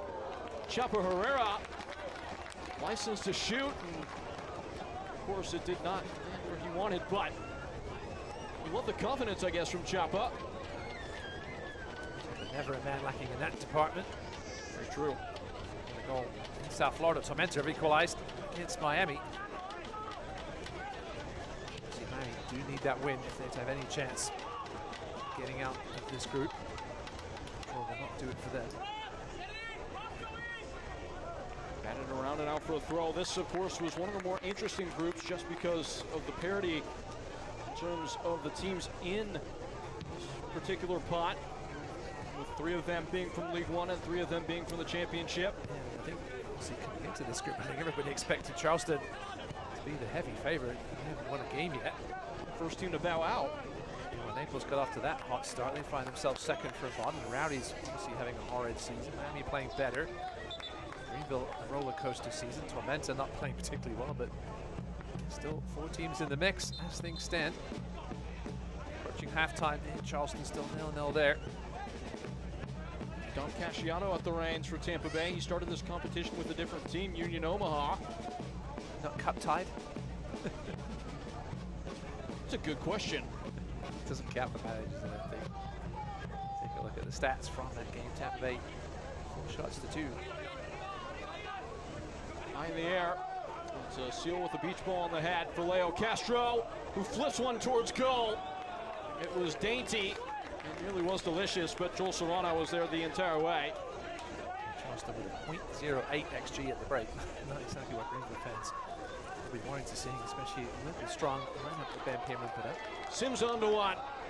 Can't play in Robles, and now Greenville might be cut out. Sims is on the opposite side of the field.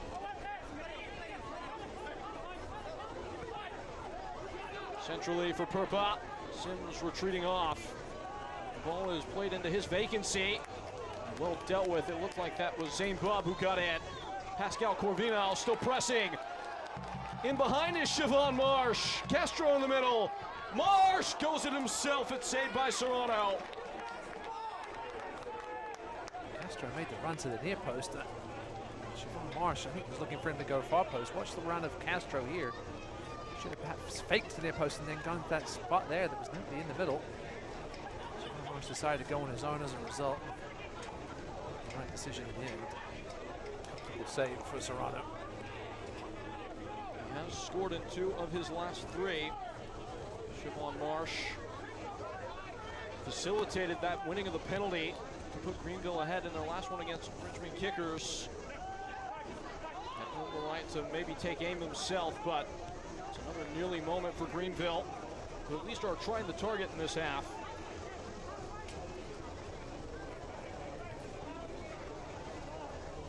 Rhode Island have equalized against Hartford Athletic, as you mentioned. Winner of that group will host the winner of this group. Important for Greenville. It's a bit of an aimless ball from Toby Sims, who once more finds himself out of position centrally for Pasnik. Farine and Chapa Herrera. And Siobhan Marsh infield. The game's starting to lose a little bit of structure here in the second half, Ross. Siobhan. This is Siobhan Marsh. And Polak and Marsh again. A lot of space to operate for Greenville Triumph right now. A trying ball into Robles, who, with a lovely leathery touch, takes it in. Free in the box. It's set by Corvino. Marsh has his shot blocked. Chapa Herrera, the knocks growing louder from Greenville Triumph as they darken the doorstep again. Well, that's a lovely ball, winding out. Evans and Sims, and back to Zane Bob. Herrera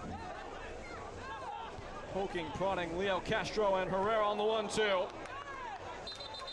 Snapped away, and foul has been given. Against who is the question?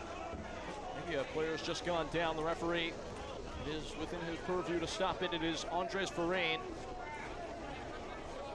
I mentioned his name much tonight, as you mentioned, playing a little further forward. Carson Handelong on the bench. Left foot a little bit. I think there was a little bit of a mark on his ankle. Don't want to speculate too much, but there's certainly some red on the inside of his sock. Does lead Naples tonight with 10 passes in the final third. One chance created.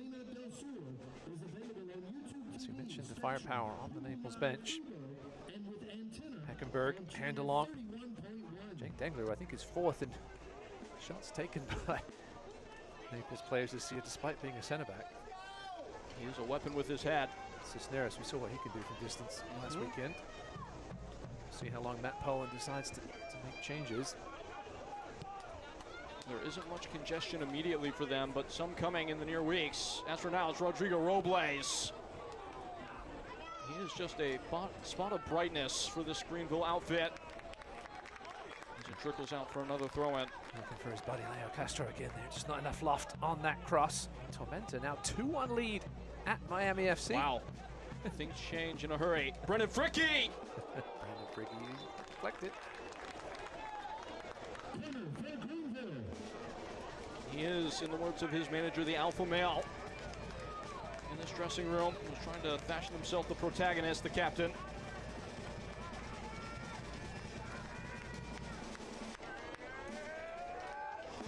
How much more of this can FC Naples take? Of course, mentioning Tormenta, they do need a win. We also need a Tampa Bay Rowdies loss. The Greenville loss. This one does go to penalties, but we'll get to all that scenario nonsense when we get to it later on. Charleston, Tampa Bay, and Charleston have taken the lead.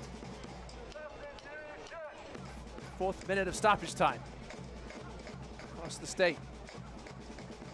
As things stand, Triumph hold position here, and here are those changes we thought Owen would make at some point here, and they've come sooner rather than later. Two guys that can get the ball forward in a hurry.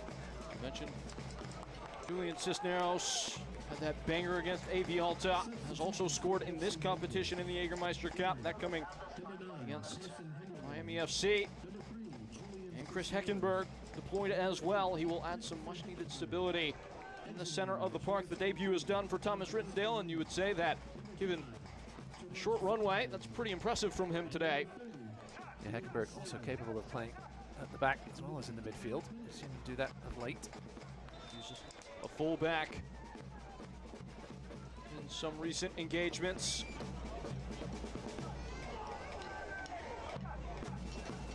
Carson Henderlong has also come into the game for FC Naples. He will defend this outswinger. He gets ahead to it. Robles on the 1-2, gets in. Rodrigo Robles poked on and poked free. Siobhan Marsh, as well as Zane Bubb, converging. A clear side of goal, and again, Greenville are wayward. Yeah, this ball just fired in with Robles. Knew what he had to do, just get it into the mix and hope it hit somebody. It was Marsh with the touch. Bubb was waiting for it. That's why he had his head in his hands.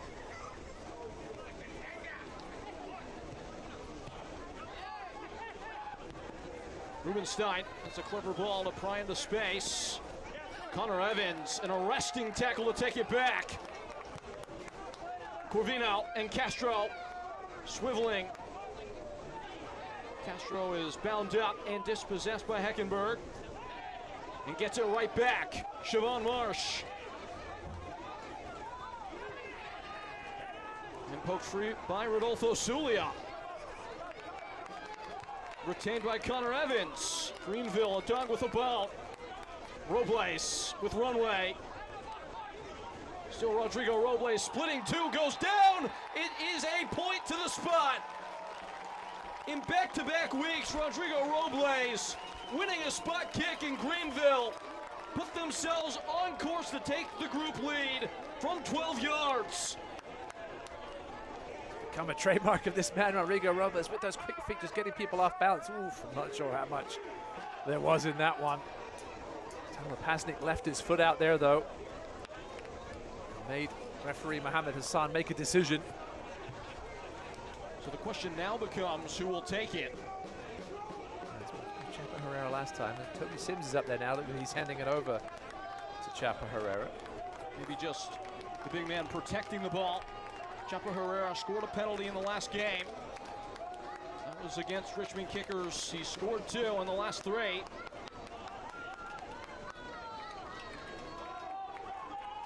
He's gone low into the right-hand side all 3 times this year.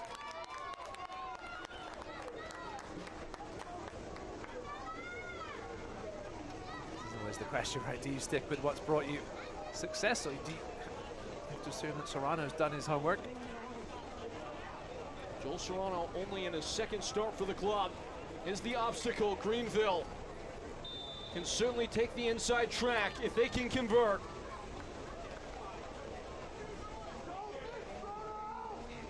A pause and a beat of the heart for Chapa Herrera. Chapa Herrera for Greenville. Triumph, it's saved. Joel Serrano denies at point blank. And Greenville, it goes to their grip again. Well, Serrano had clearly done his homework. Took his chance of going where Chapa Herrera has gone the other 3 times. And he was right. Chapa didn't hit it particularly well. Once Serrano went the right way, it was always going to be a comfortable save.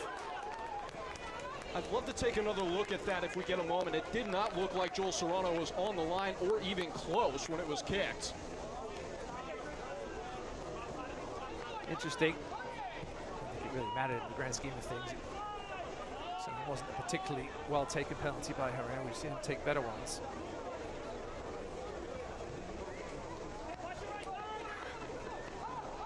Brendan Fricke, it matters not now. It is nothing more than a missed opportunity in a catalog of them for Greenville Triumph. With that goal going in at Charleston, how costly will that penalty miss be? Obviously still tie Tampa with a shootout win. I'd love for it not to get to that, though. Greenville pressing. It's poked free again. Naples just cannot get a foothold right now. Charging along, that was a harrowing tackle. Siobhan Marsh felt the bite on his ankle. And free kick has been awarded. A chance to look back at the penalty. And a yellow card shown there as Joel Serrano maybe just put his foot on right as the ball was kicked. Right foot was on there. Yeah, I think he was okay. It's a bit of heroic goalkeeping from Serrano, who's trying to make an impression here in this game. It was Heckenberg who was put in the book there.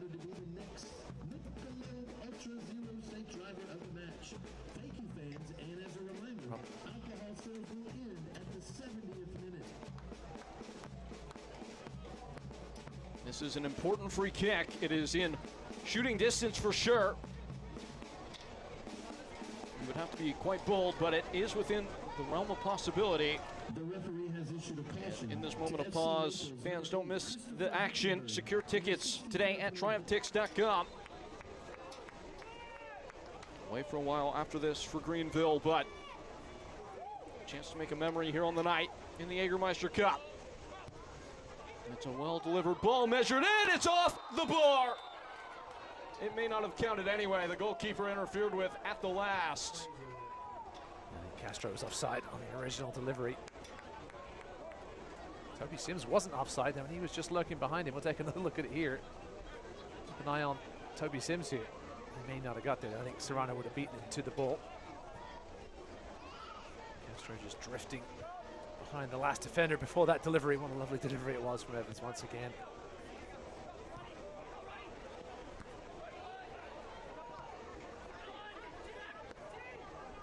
Robles whittling. Polak. What a time this would be to score his first professional goal, Tyler Polak. Zane Bob. And Toby Sims. Had a thought, but the window never opens. Now it might. Sims getting away. Siobhan Marsh up top. Siobhan Marsh! Straight into the midriff. Joel Serrano, who takes it with ease, making a name for himself, the goalkeeper. Easy here in the last few minutes. Sims with the cut back inside. Evans with tons of space. Marsh, excuse me, caught it well. Right at Serrano.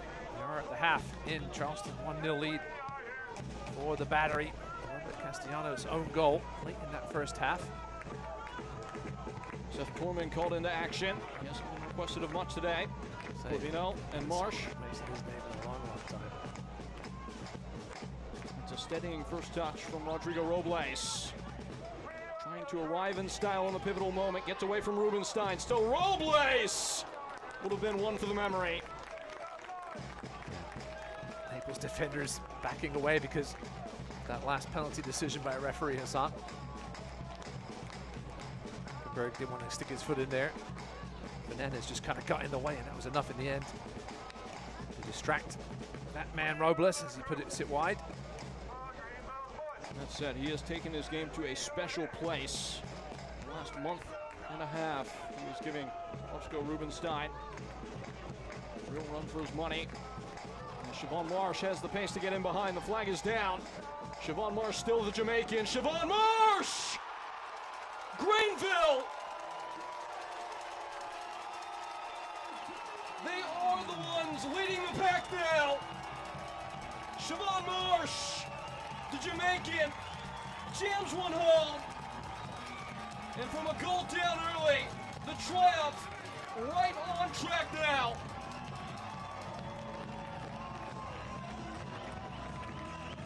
Given the opportunities, Marsh finally got behind. Still had 3 defenders to take out of the play. It's a quality finish past Serrano. And a goal that puts Greenville Triumph into first place in Group 6. That is some finish. It's been coming. Marsh with that cut back. Ryan Mackey giving him a hug. A sweaty hug. It took him some time to find the tempo.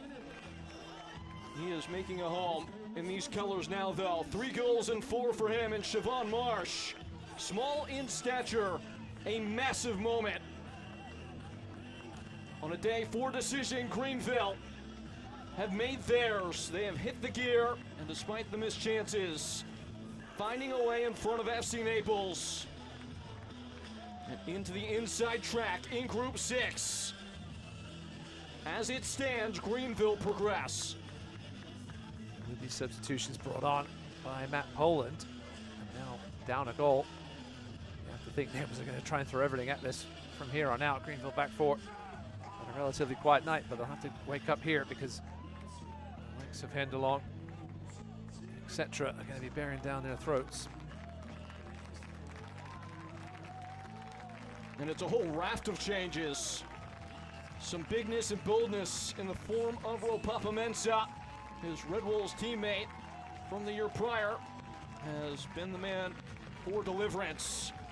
For Greenville, Rodrigo Robles, his day is done. Ben Zakowski coming in.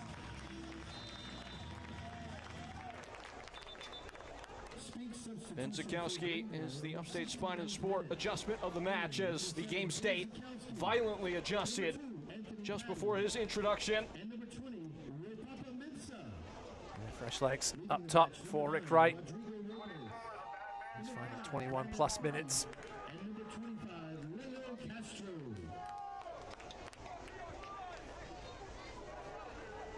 Confirmation of the two previously mentioned substitutions, and Anthony Patti has come on for Brendan Fricky. That's an interesting one. Certainly pressure on Patti as the player down. And it is the man of the moments, Siobhan Marsh, who is ailing.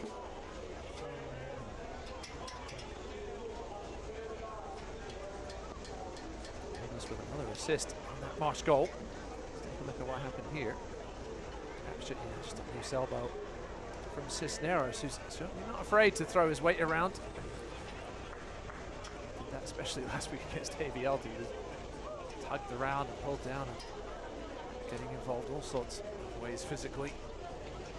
Something we talked to that man about in the build-in to this game.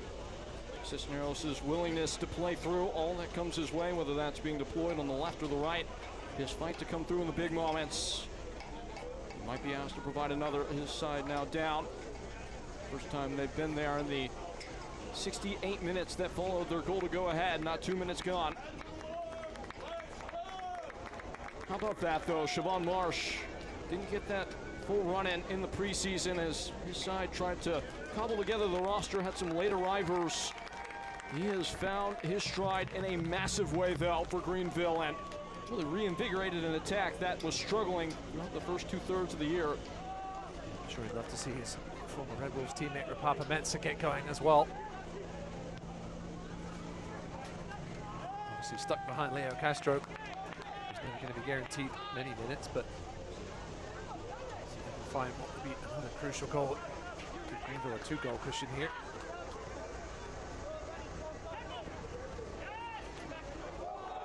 Free for Zakowski, who has fresh legs and he's intent to stretch them. Was that Heckenberg that went in harshly there? He's already been booked.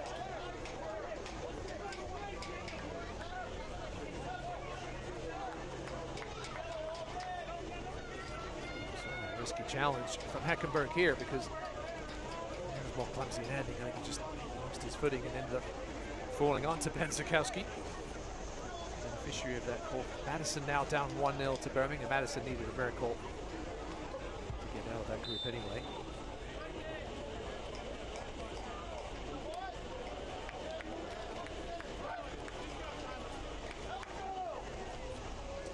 Evans waiting and ready. Greenville have surged from behind. With swing, with shape, getting himself free at the last is Zane Bob. No penalty to be given. It's been a dominant performance, though, from Greenville. You think back to the missed penalty, all the missed chances. They have been well worth the 2-1 lead they now hold. 21 shots now for Greenville, which will rival a mark that they set in their last game of 27, which was the second most they've ever had. Here's Ropapa Mensah stocking. Mensah still, Ropapa Mensah! Denied at the last. Monster save from Serrano. I'm not sure how much he knew about it. Basically just had to stand there and make himself big, and that was enough. Luca Purpa into Carson Henderlong, a dangerous man at the tip of the spear. Scored in the last meeting of these two teams. Just starting to get his bearings in the game, Carson Henderlong. 7 goals for him in the league. Splitting a line now. He sticks up underneath Henderlong, and now Zakowski. Zakowski, who provided that goal against Charleston, that could be exactly what propels Greenville after an opening day defeat to South Georgia Tormenta on into the knockout.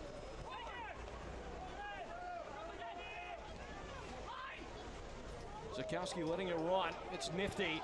Connor Evans. Ropapa Mensah free at the edge of the box. It's a clumsy first touch. And it's with Heckenberg. There's always going to be much required there from Ropapa Mensah to do anything.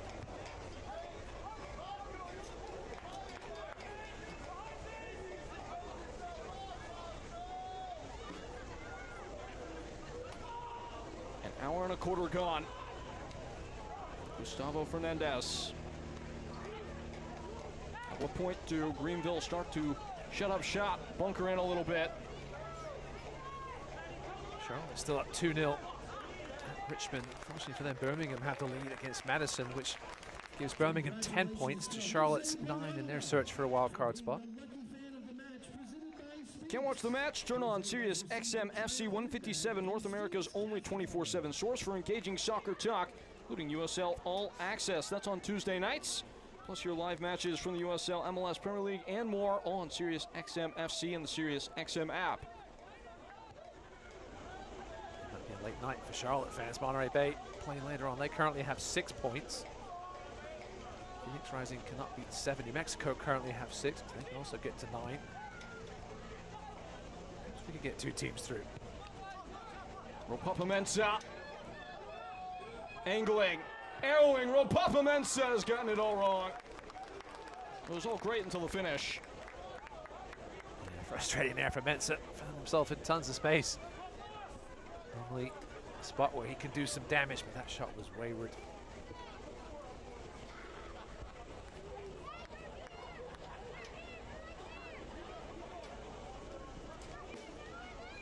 Toronto setting. Precious seconds coming away. And just to underscore the pivotal points, Greenville, with this result as it holds, would go through to the knockout as the winner of Group 6. Seth Torment taking his time.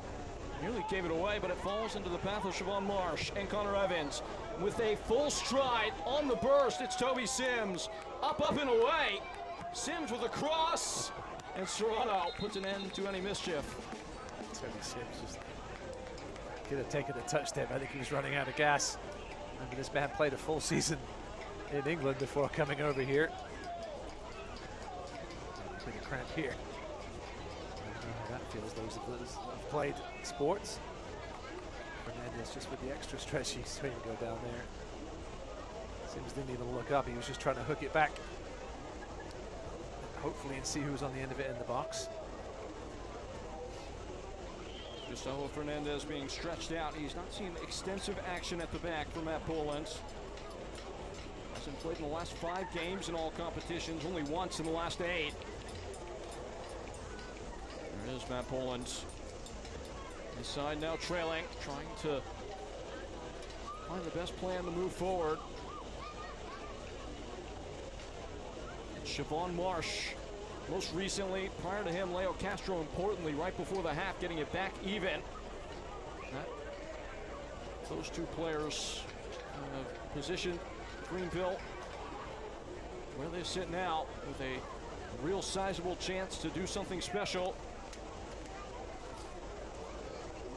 See, no matter what happens here, you can obviously tune over to that Tampa Bay game after this one's finished. That was a 7:30 start.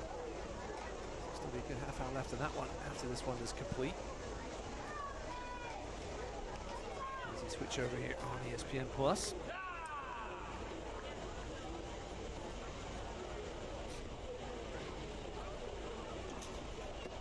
Rhode Island now with a 2-1 lead over Hartford. So the winner of this group would travel at the moment to Rhode Island. 3 weeks after this group stage is over, which just happens to be a week. Greenville is going to AV Alta. Assuming it'll be midweek, not enough, no room in the weekends for the knockout stages. It'll be the quarterfinals. 6 group winners plus the 2 wild cards. Corvino and Zakowski. This is neat and tidy. Greenville not content. Siobhan Marsh in Israel Papamensa, skirting away at the end line. Cut back, Serrano walling it off. Work by Mensa to keep that ball in. Things really opening up here. Luca Purpa. That's some back heel. Inflict a lawn, and Toby Sims coming off 46 games for Harrogate Town. Still able to put in the hard yards, and he wins the foul. Just leaving that foot in there.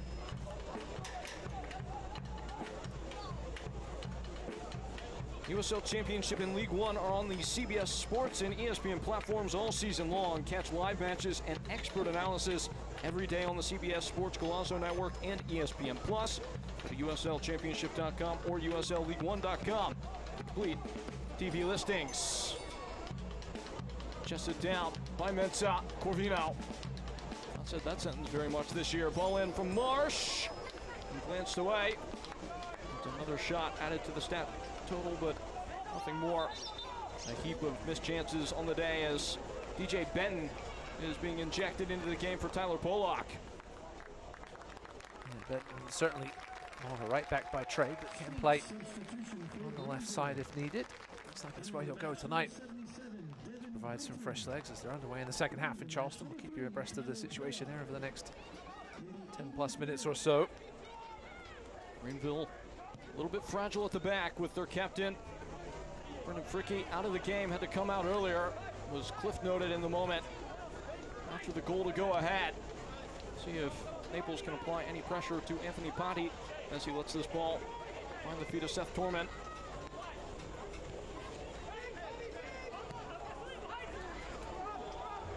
Here's a stat for you. Second half shots. Greenville 13, Naples 0. It's a lot and not a lot. Zakowski trying to add to that total.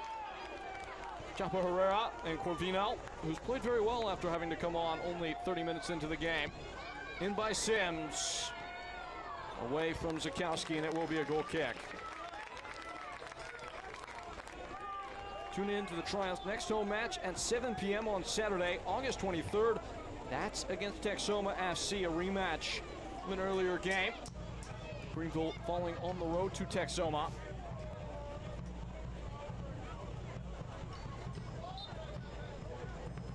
Ten minutes as Greenville Triumph open up their gate to strain to the finish line.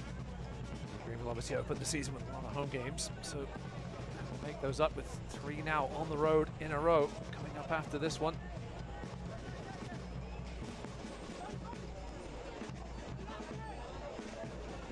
Beyond the reach of Mensah. 3 more changes from Matt Bullens. At Tormenta, at Charlotte, at AV Alta before that Texoma game back home on the 23rd. And of course, they have a game at Rhode Island somewhere in the mix in there. Imagine that week after AV Alta. Somewhere around 19th, 20th-ish. Greenville will have to balance if they are to progress out of this group phase. Both competitions and their importance as those changes are made. It's a big shift in the back line. Max Glasser coming on a fullback as well as that center back pairing. Jake Dangler and Breck Evans. Breck Evans was part of the Northern Colorado Hailstorm team that won the thing last year. 5-year-old Jägermeister Cup beating Forward Madison in penalties in the final. Well, good news for Charlotte. Lexington have taken the 1-0 lead against Lou City. Just then 2 points behind Charlotte. Now Lou City need to win. Jump above the Independents. 3 minutes to go there in Charlotte. Still 2-0 Independents as they seek that wild card spot, assuming that Loudon hold on to win over North Carolina. They are down to 10 men. Loudon. We go for sent off in the second half. So they need to try and hold on there. As long as North Carolina North Carolina tie that game up. Back in the mix for first place. Scored 2 more goals than Loudon. The tie in the meeting.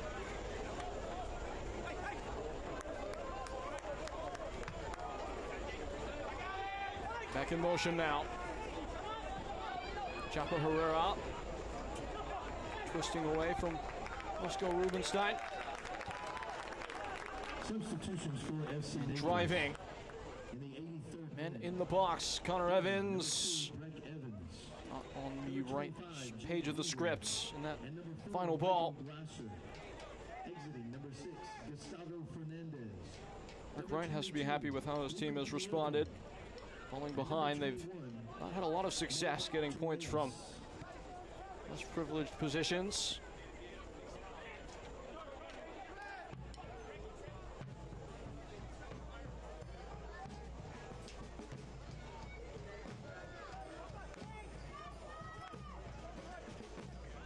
Spun centrally, Dangler. It looks like it's a back 3 right now for FC Naples. Struggling to break down this Greenville midfield though. Tall header from Toby Sims, and onto it, RFC Naples, and off of it, RFC Naples. It's Siobhan Marsh. This is Ropapa Mensah. Zakowski arriving, and dealt with in recovery by Breck Evans. Bit of a hopeful ball there, looking for Zakowski. Plenty of bodies in white back. Even looking for that third goal. Be a crucial one.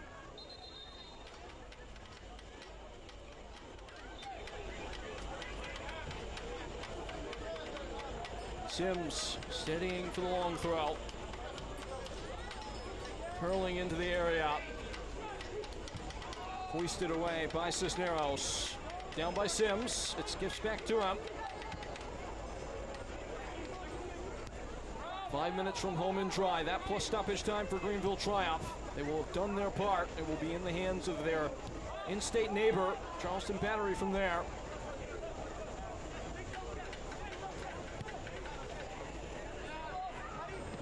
Mensah, looks like it may have come off the hand, but it's not called. Zakowski, does he go for the corner? The answer is no. What a ball that is! It falls! And it falls too well, in fact, as Connor Evans just saw the ball go to sleep at his foot. It was almost too good of a ball from Zakowski. Absolute rope to Evans. Just couldn't corral it with his first touch. He was coming in at such pace as well as the ball.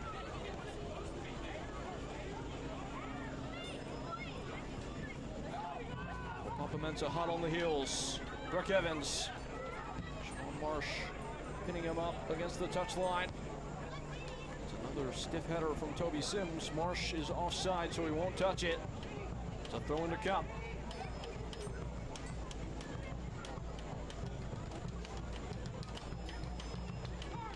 Siobhan Marsh, options available to either direction. Sneaking along and beyond the reach of Toby Sims. And here's that last chance from Connor Evans.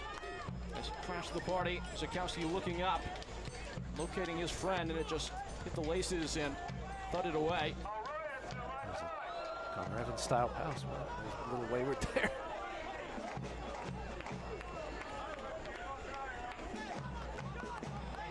Certainly plenty of action for Greenville fans and neutrals to watch after this one elsewhere. Ireland are now tied again with Hartford.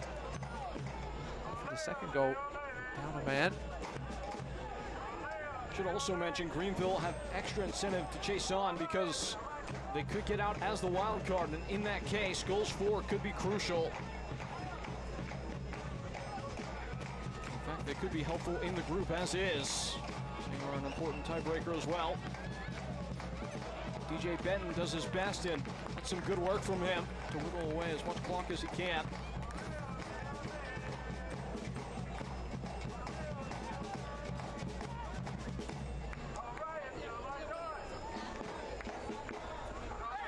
Goals for in group play are the third point of differentiation behind total wins in the group. Greenville, as it stands, would have 3. Head-to-head points earned, that one would be irrelevant with Greenville and Tampa, as they did not see each other in the group phase. Just going to have to hold on here. Hope that Tampa Bay don't score twice at Charleston. That's really how it stands. So Greenville, who let loose the rope on the final day in the Jägermeister Cup group a year ago, have reversed the tidings against FC Naples. Player is getting stretched out. For FC Naples, they don't have another available sub, so they will continue down to 10 for now.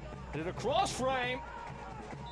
It was nerve-inducing as Anthony Patti, it looked like, took a spill.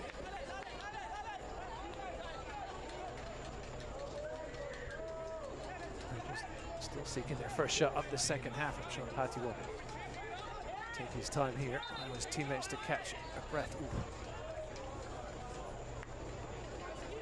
It's nasty for Breck Evans. And he leads League One in clearances with 120. Looking to do his work in the other end here, seeking that equalizer. could certainly change things. Anthony Patti is still ailing.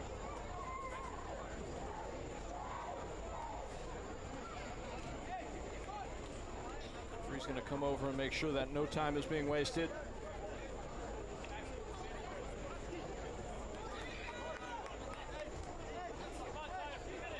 Halftime, another couple of games featuring League One sides. Madison down 1-0 at Birmingham. Of course, Madison really needed the miracle there to qualify. And Union Omaha down 1-0, hosting El Paso. Two teams already eliminated.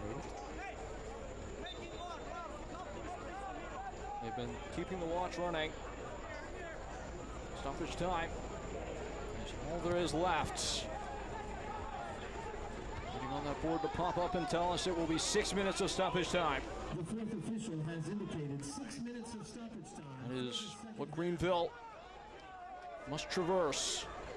See how much SC Naples can do to provide any kind of antagonist. They've been a passenger for much of this game.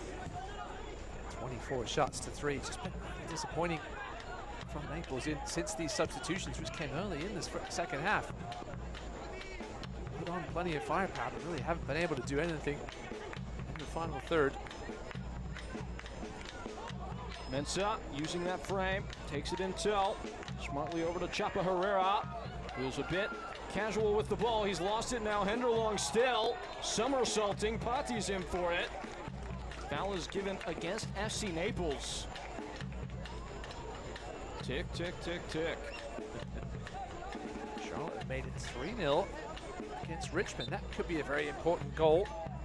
If they end up tying someone for the wild card spot, Charlotte currently with 9 points in second place. That is the second most points behind Birmingham, 10 here in Group 3. So at the moment, obviously still plenty of things to happen later on tonight. Charlotte looking okay so far, giving themselves a chance. Blue City have just taken the lead at Lexington. That might change things.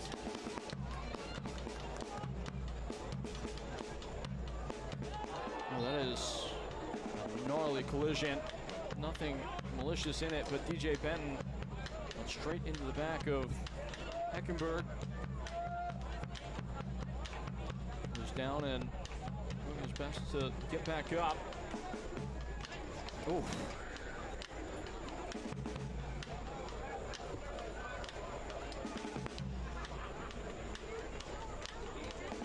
Final in Miami, Tormenta 2, Miami FC 1. Good result for South Georgia. Doesn't matter in the grand scheme of things, but certainly a confidence boost for Ian Cameron's men.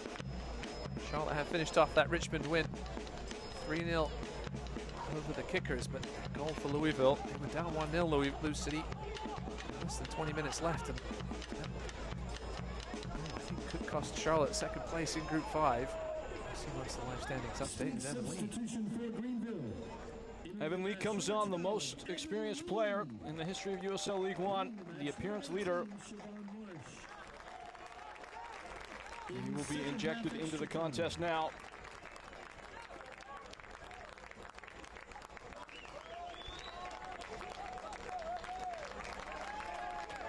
Here he comes. Had a good run of starting action in recent weeks, has moved to the bench in these last two, shoring things up in the final phase.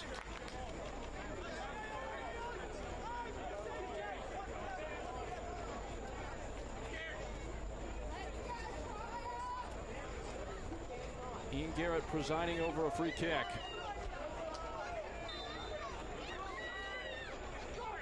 In by Garrett.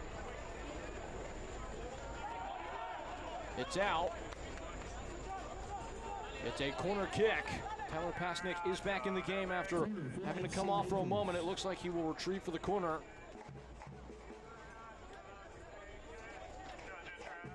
Into the second half now, across the state. As Charleston Battery is still leading by a goal. Greenville trying to get across the line. As it stands, they are out of the group. Into the knockout. Seth Torman, who had that mistake against Portland, will have to hold his nerve in the big moment. He's being crowded, a congested penalty area. In by Pasnik. Dangler across, it's still there. It's smashed clear.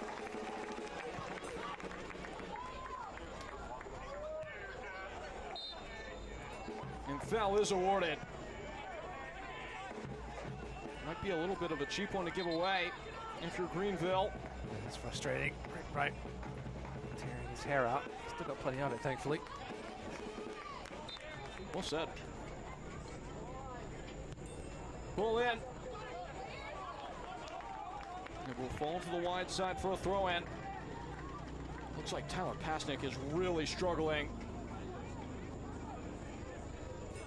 Naples cannot make any more changes, so if he can't continue, it's down to 10 men. Maybe one last go. Dangler high. Hit towards goal and towering tall.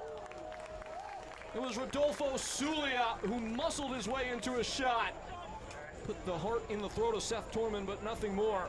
Made good contact on it too. Good defending in the end. Pascal Corvino getting goal side.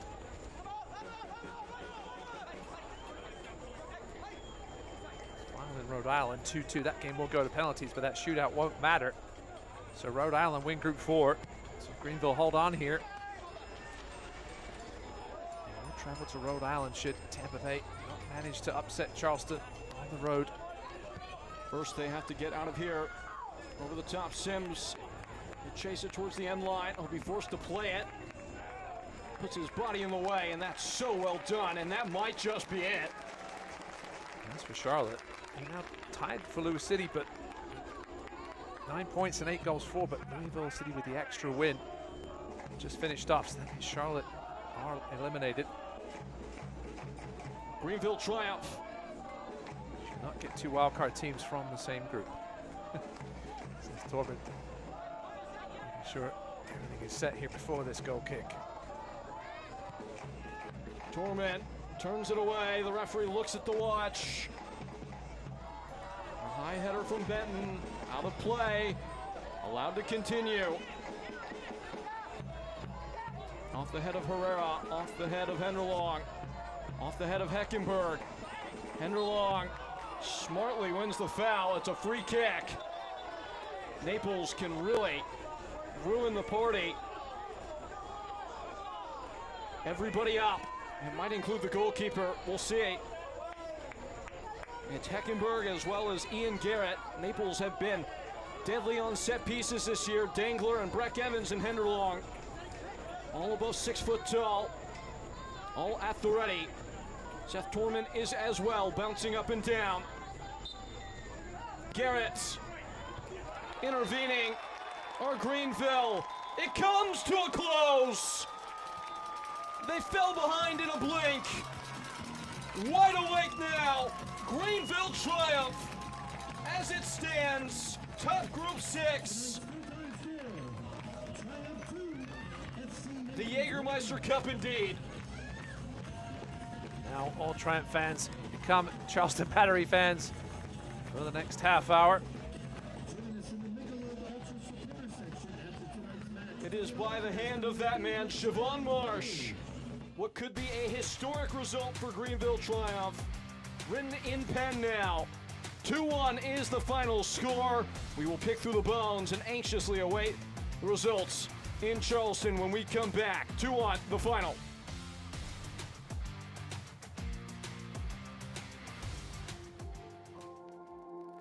Welcome to Wood Creek Dental, where dental care is a family tradition. For over 40 years, we are proud to be a family-owned practice serving the community of Greenville, South Carolina.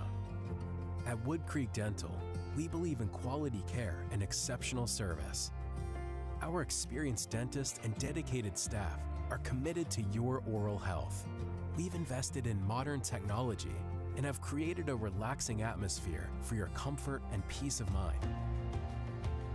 We prioritize your experience in our calm and caring atmosphere. Our commitment to providing you and your family with exceptional service is at the heart of everything we do. And our patient-centered approach builds relationships based on trust and confidence. Experience the difference for yourself. Wood Creek Dental. dental care from our family to yours.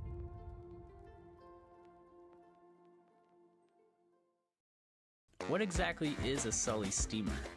Our sandwiches are made to order, which means once you've taken a look at our big menu and narrowed down your options, we go to work. Our sandwiches are stuffed with fresh, flavorful ingredients and then placed in our special steamer until the sandwich gets warm and soft and fuses all the flavors together to achieve the peak of tastiness. Are you hungry yet? A terrific game takes shape in South Carolina, and Greenville get there. Down early, a big scare put into them by a heavily rotated FC Naples.